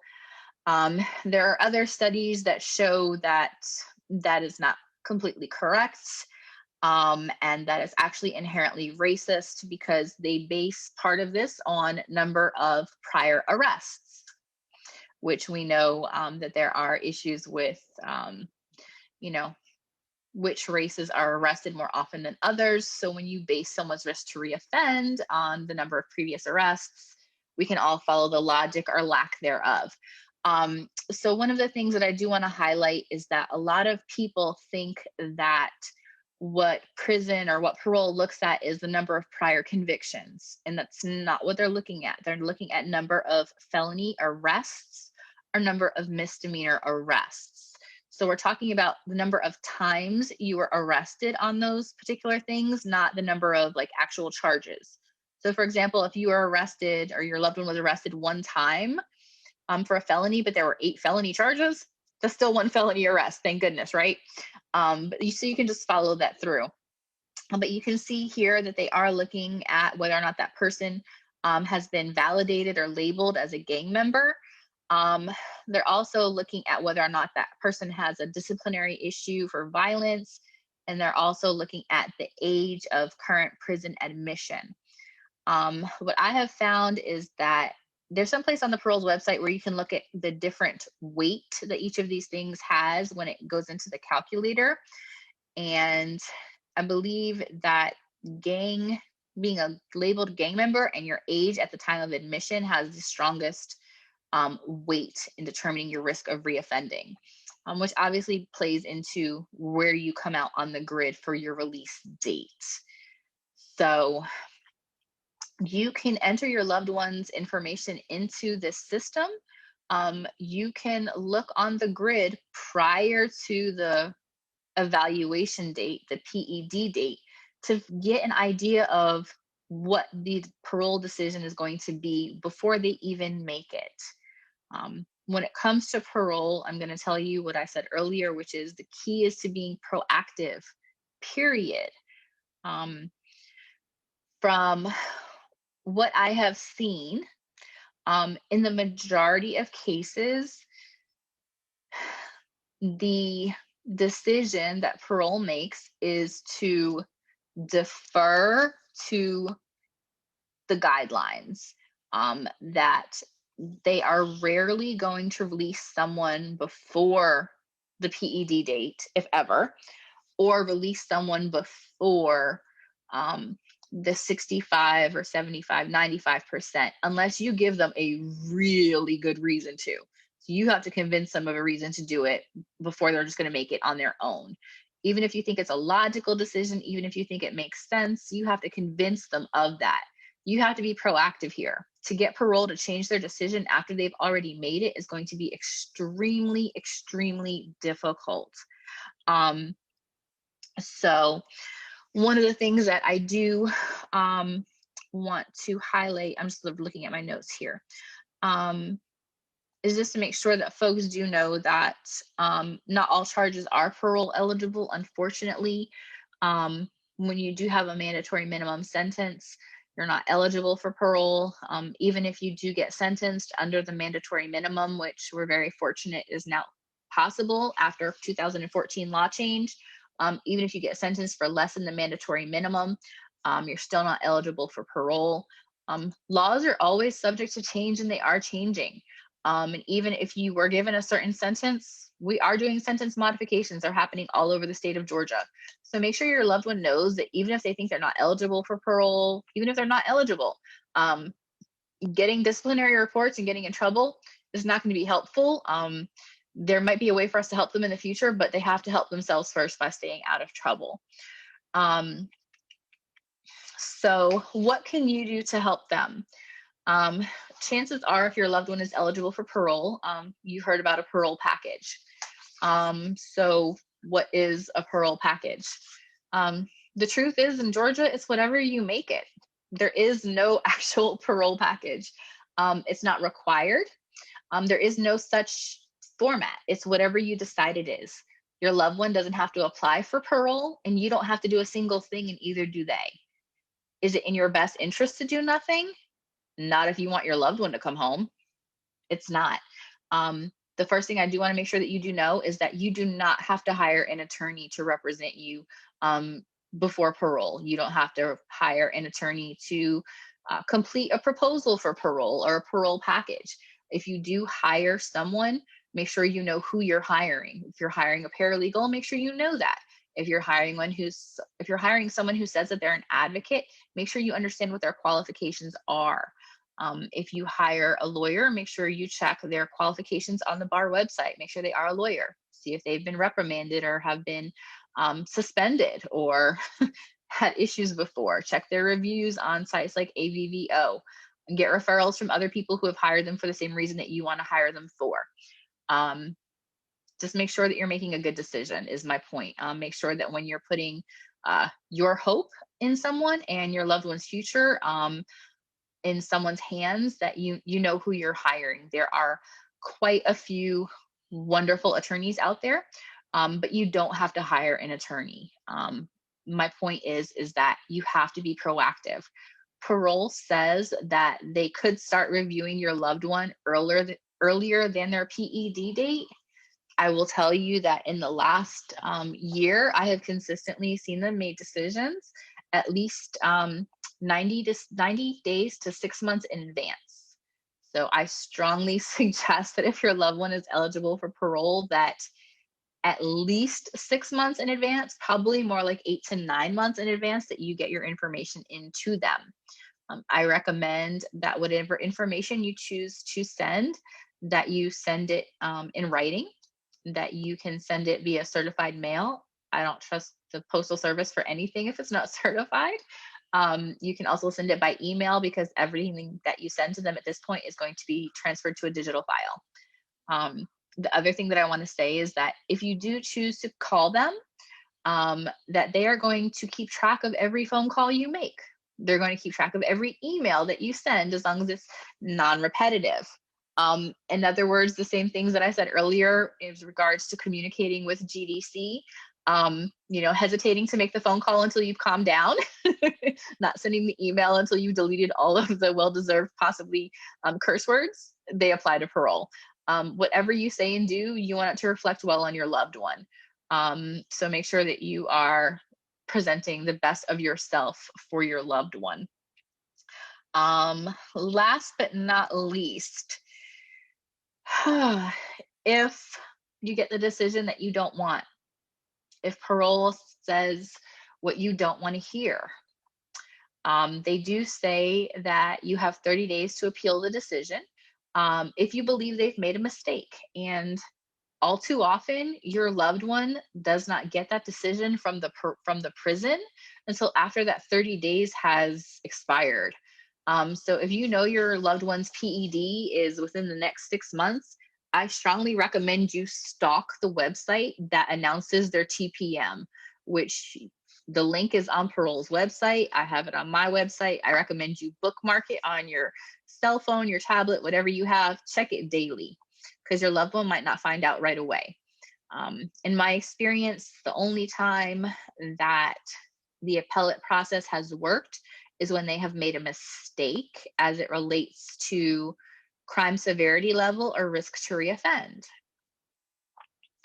The parole department has been known to reconsider a decision, reconsider a TPM, if more than a year or two has passed, if there has been a substantial change, if there is new information that they have not previously considered. Telling them they were wrong, telling them they made a mistake, telling them the sentence was wrong to begin with. None of those things are going to be helpful. None of them are going to work. But if something substantial has changed since the last time they reviewed your loved one, those are the types of things that might lend to reconsideration and a better result with regards to a decision that's going to bring your loved one home sooner than initially told. So those are my tips and suggestions as far as understanding the parole process. A lot of information is on that website, so please learn it, use it, ask questions. We're all here to answer them. If you decide to hire someone to get help, make sure you know who you're hiring and be proactive and know that your loved one is going through a whole lot of emotions throughout this. And I know you are too, because you're here and you're a really big part of this and you're having your own set of emotions, but just do everything you can to support and encourage and make sure that you have your own support network because the one person who's inside is not the only person dealing with it. You are too. So make sure you have a really strong support network who understands, and we're all here. Did I leave anything out, Kate? Probably, but we'll get to, there's so many layers. Can I add something? Yes, Karen, please. I just wanted to share a little known fact that I stumbled upon, that the parole board holds monthly meetings that are public meetings that are open to the public. I'm not sure what's going on now. It's probably virtual. And you're able to sit in to hear their deliberations on matters that come before the parole board. They don't talk about specific cases, and you're not allowed to address them about your specific case. But I found it very educational in terms of learning the process, seeing who is it that's actually making the decisions about your loved ones. You get to see the various deputy commissioners who come there and talk about their various initiatives that they have going on in the prisons. And and you also have an opportunity as a citizen to make comments, and you can comment about anything. If you've got some suggestions for improvement, changes, like I said, they don't address your personal, and you cannot address your personal case with them. But what I found helpful is that the people that were there, you're able to network, you're able to make connections, you're able to see people face to face, and they can see your face. And that helps in terms of when you're advocating for your loved one. Yep, Thank you. squeaky wheel gets the oil. And if they recognize your face, when your loved one's name comes across their plate, they're going to remember something different. So I've been to that. Karen and I went together. Same thing with the Board of Corrections. That's open, but they don't have any authority to do anything, but show up. When family days resume, show up. The more they see you, the more they're going to want to get rid of you. And I mean, like, get that kid out. He's got to go. So what a great panel we've had. We've had a lot of good conversations on the sidebars, but we covered an awful lot. You know, you just got the call, the questions start. We don't know how to answer those questions. We don't know who's who or what's what. We don't know what else we can do, but guess what? We have to know all of this information and more. And if you're having a struggle and you really don't know how to do it all, reach out to the NIA. Go to the NIA website. Let me share the screen real quick. You know, how do you get to get involved? To join the NIA isn't about us asking you to do anything. It's about join the movement to move this issue of incarceration so that families' voices can be heard. Go to our website, just hover over the action tab. You'll see a little link there that says join NIA. It's simple. When you're joining the movement, you're helping us to help push issues to the people that have control over your loved ones' lives, whether it be lawmakers, changing laws, whether it be Department of Corrections leaders or pardons and parole leaders. They need to know that you're part of an organization that's coming together to say, we need to stop this. So just click join now, subscribe. It's simple. Do it today. And share it with your friends and tell your loved one that when you do join NIA and you click that little button and fill that form out, you're all part of the NIA family. And that includes them. And we've literally had conversations with high level people where they would ask a person, are you part of the NIA? Like, And it's not because we're whistleblowers or we're not here to fight. We have the answers to this crazy problem. We can hear it now, just in this conversation. We know how to run a prison. Matter of fact, today Roland and I had a discussion. You know, if you want to fix it, what would prison look like if it were run by the loved ones? That'd be pretty good. So this has been a great discussion. Join the NIA, and let's see. We have we have a little bit of time left. I know it was long. I'm going to stop the share. But we have so much to cover, and we could talk for hours, but we don't want to wear anybody out. But Abby, does anybody have any questions we needed, or do people want to raise their hand and ask a question? We can do that. I would suggest that you I see a couple things that came across now. Okay, here's a question. How long maybe Janice can answer this. How long will the parole board get back with us, as her son had and 6 family and friends sent letters of why their son should come home?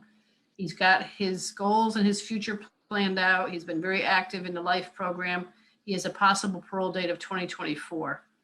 So I guess you're asking, how long will the parole board get back to them if their TPM if their possible parole date is 2024?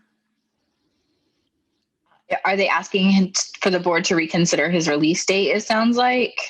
Yeah, I'm not sure. And I don't know the name of that person because they just have an acronym there. But if you want to get a little more, ask a more specific question on what you're looking for. Again, like Janice discussed, parole is very elusive, isn't going to tell you anything. This is Deb. Hi, Deb. Deb Medding. So Deb, you want to know when you might hear something from parole board about another review? Is that what you're asking? I think that could be it. If you simply sent letters in supporting his request, supporting an earlier release date, without a direct request, I don't know that they're going to get back to you with an earlier reconsideration.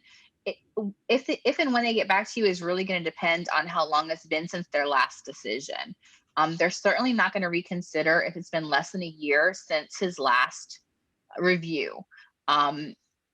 Period. They're just not going to. I've never seen them do it. So it depends on when his last review was. If they're saying that they're going to reconsider, is that Ms. Deb who just said 10 years? Yes. Okay. I believe that when it comes to parole, Letters of support from family are always helpful, right? But what they're really looking for is what has changed since we made our last decision. You know, what has substantially changed that we should see? Is it a matter of he didn't have a support system previously and now he does? Because that's a substantial change. But what they really want to know is, you know, what has changed with him in the last 10 years? What programs has he completed? How has he rehabilitated himself? You know, how do we know now that he's going to be a success story and not reoffend versus we believed previously that he wasn't going to? My guess is that in the last 10 years, a lot has happened that should lead them to that understanding. And so it's a matter of you communicating to the board what facts that they have to rely upon other than the letters of loved ones that they can believe that. The other thing I'll share is, and I know that this is incredibly frustrating, a lot of times folks send in letters to parole board. You know, I love him, I'm going to support him, he's changed, he should come home. Unfortunately, and I'm not saying this is the case with you, but I'm going to tell you what I've seen is that a lot of times the letters that are incredibly well meant are not all that persuasive. Writing a letter to the parole board saying, send my son or my husband home is completely from the heart and is also one of the hardest letters in the world to write, right? Because they want facts, not emotion. But what you really have to be able to give them is facts, like not just he's changed, but details. Like I have seen this particular, like this is how I know he's changed. Like he said this, or he handled this situation differently. You know, those types of examples and details are what are going to be more persuasive with the board. So those are the types of things that in my experience have been the most persuasive with the parole board. So unfortunately, you know, when we're asking them to reconsider, we're asking them to do us a favor. They don't have to reconsider. So we can't expect a certain timeline. So I really don't have an answer on how long you can expect, but what you can do is you can follow up. And I strongly suggest doing that in writing and email. So I hope that that's been helpful. Can I add to that just a little bit? I think it depends on the length of the sentence, or how long that they are to be serving. And as I understand it, also roughly every 3 years they would take a look at it. And in terms of the letters or the types of letters, it all comes down to who you know or who knows you. And as Janice says, while the letters from loved ones, family members are good and emotional, they really are of no consequence because they feel as though that's how you're going to feel because that's your loved one. But if you have people from in the community who are leaders in the community, then those they tend to pay attention, as I understand it, to those types of letters, community leaders. Yeah, that's true. The other thing you have to think, the other thing that you have to think about is that depending on what type of charge it is, and I know that things are coming up in comments, and I'm sorry I can't see it while I'm trying to talk and answer. But one of the things you have to think about also is that if it was a crime where there is a victim, if you have a very outspoken victim or victim's family, that can be a huge problem. I don't know how else to say it. That could be a huge problem, period. That's really difficult to get over. So I don't know the details, but that could be a huge problem. Yeah, I would say that's victim impact statements are probably the number one barrier if you have those in a file or if they're contacted. So Roland had asked a question. I liked this question. It's what should evidence of a support system look like for a parole board? Evidence of a support system is multifaceted. It's emotional support, which comes from loved ones. It's also evidence that the person is not going to be a quote unquote burden on the system, that they're going to be able to have a job or be financially supported, that they're going to have medical care, that someone's going to be, either they can be financially responsible for themselves or someone's going to provide for them. If there were substance abuse issues, that there's a plan in place for that. If there was mental health issues, that there's a plan in place for that. There has to be a plan for success. And that's actually exactly what I call it when I present to parole, is a plan for success. And that deals with every aspect of your loved one's life, and that has to be narrowly tailored to your loved one, whatever their particular situation is. You know, if we're talking about a lady who's been incarcerated and she has kids, you know, maybe parenting classes, or a gentleman who's been incarcerated reuniting with his children, or dealing with VACO child support, or whatever that individual situation might be.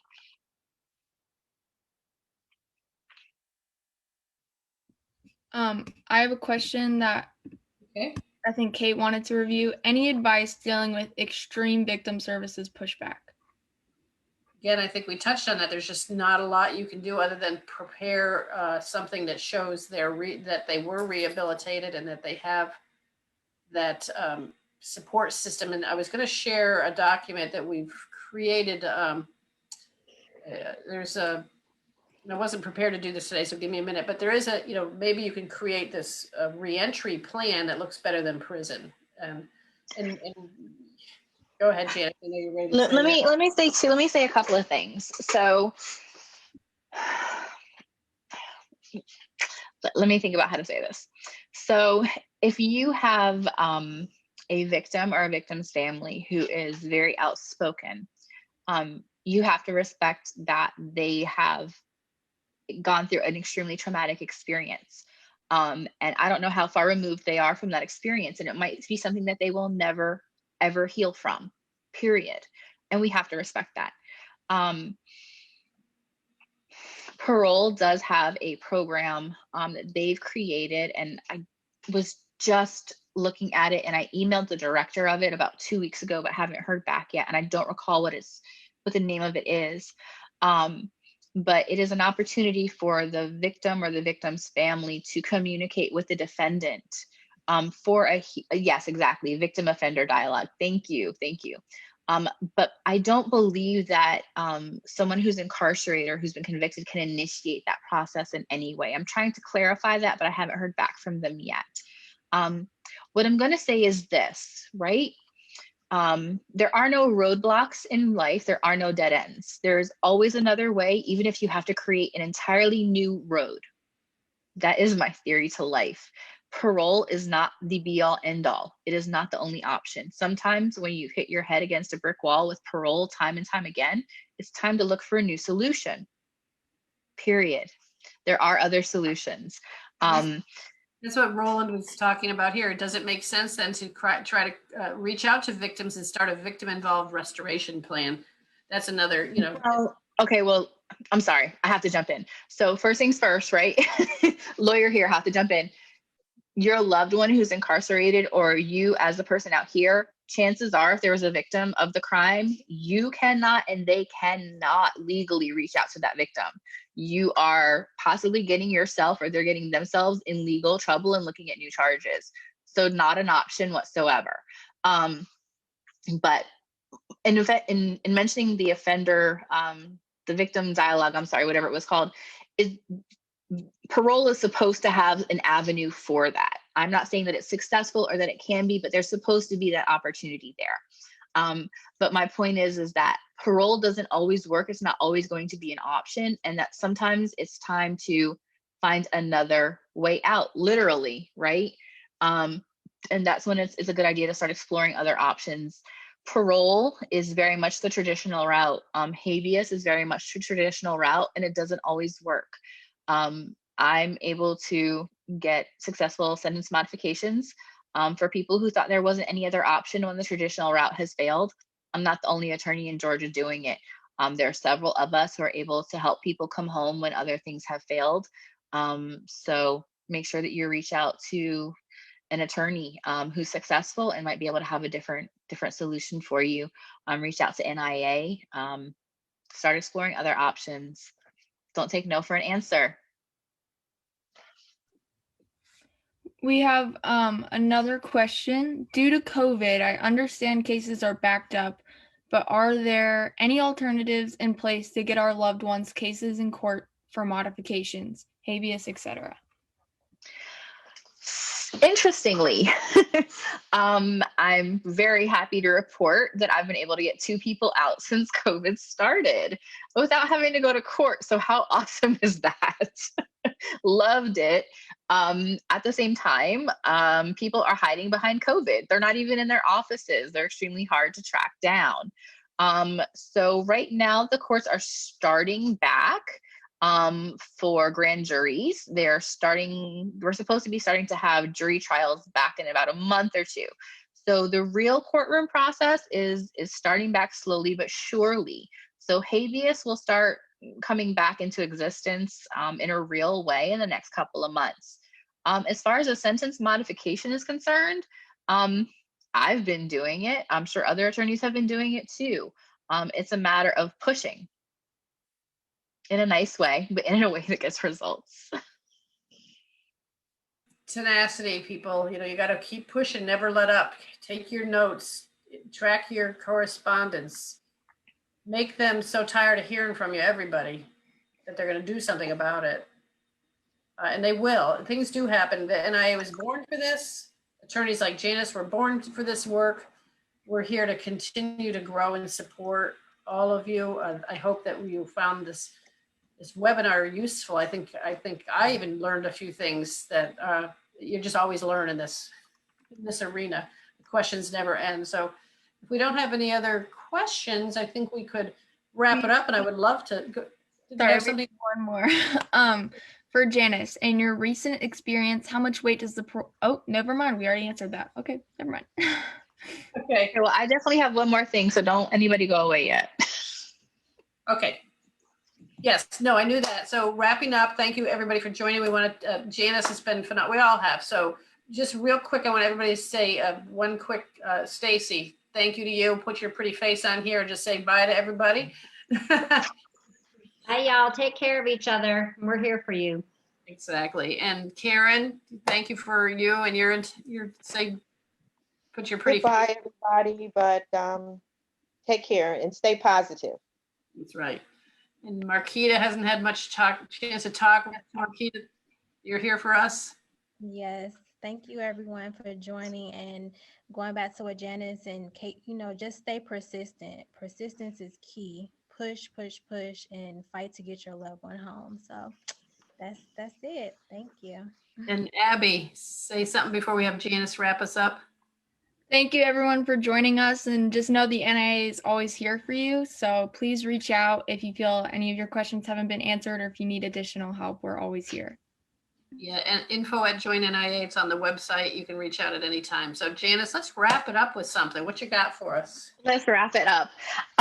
Well, I just wanted to add real quick. So of course, thank you for being here. Karen and I approached Kate about having virtual family day because we didn't want anyone to miss out on having GDC family day. But we wanted to give you family day plus a whole lot more. So thank you for being here. Kate's been sharing us live. I don't even know how to do that on Facebook, but I guess I'll figure it out later. So please share this information with a lot of other people that you know will benefit from it.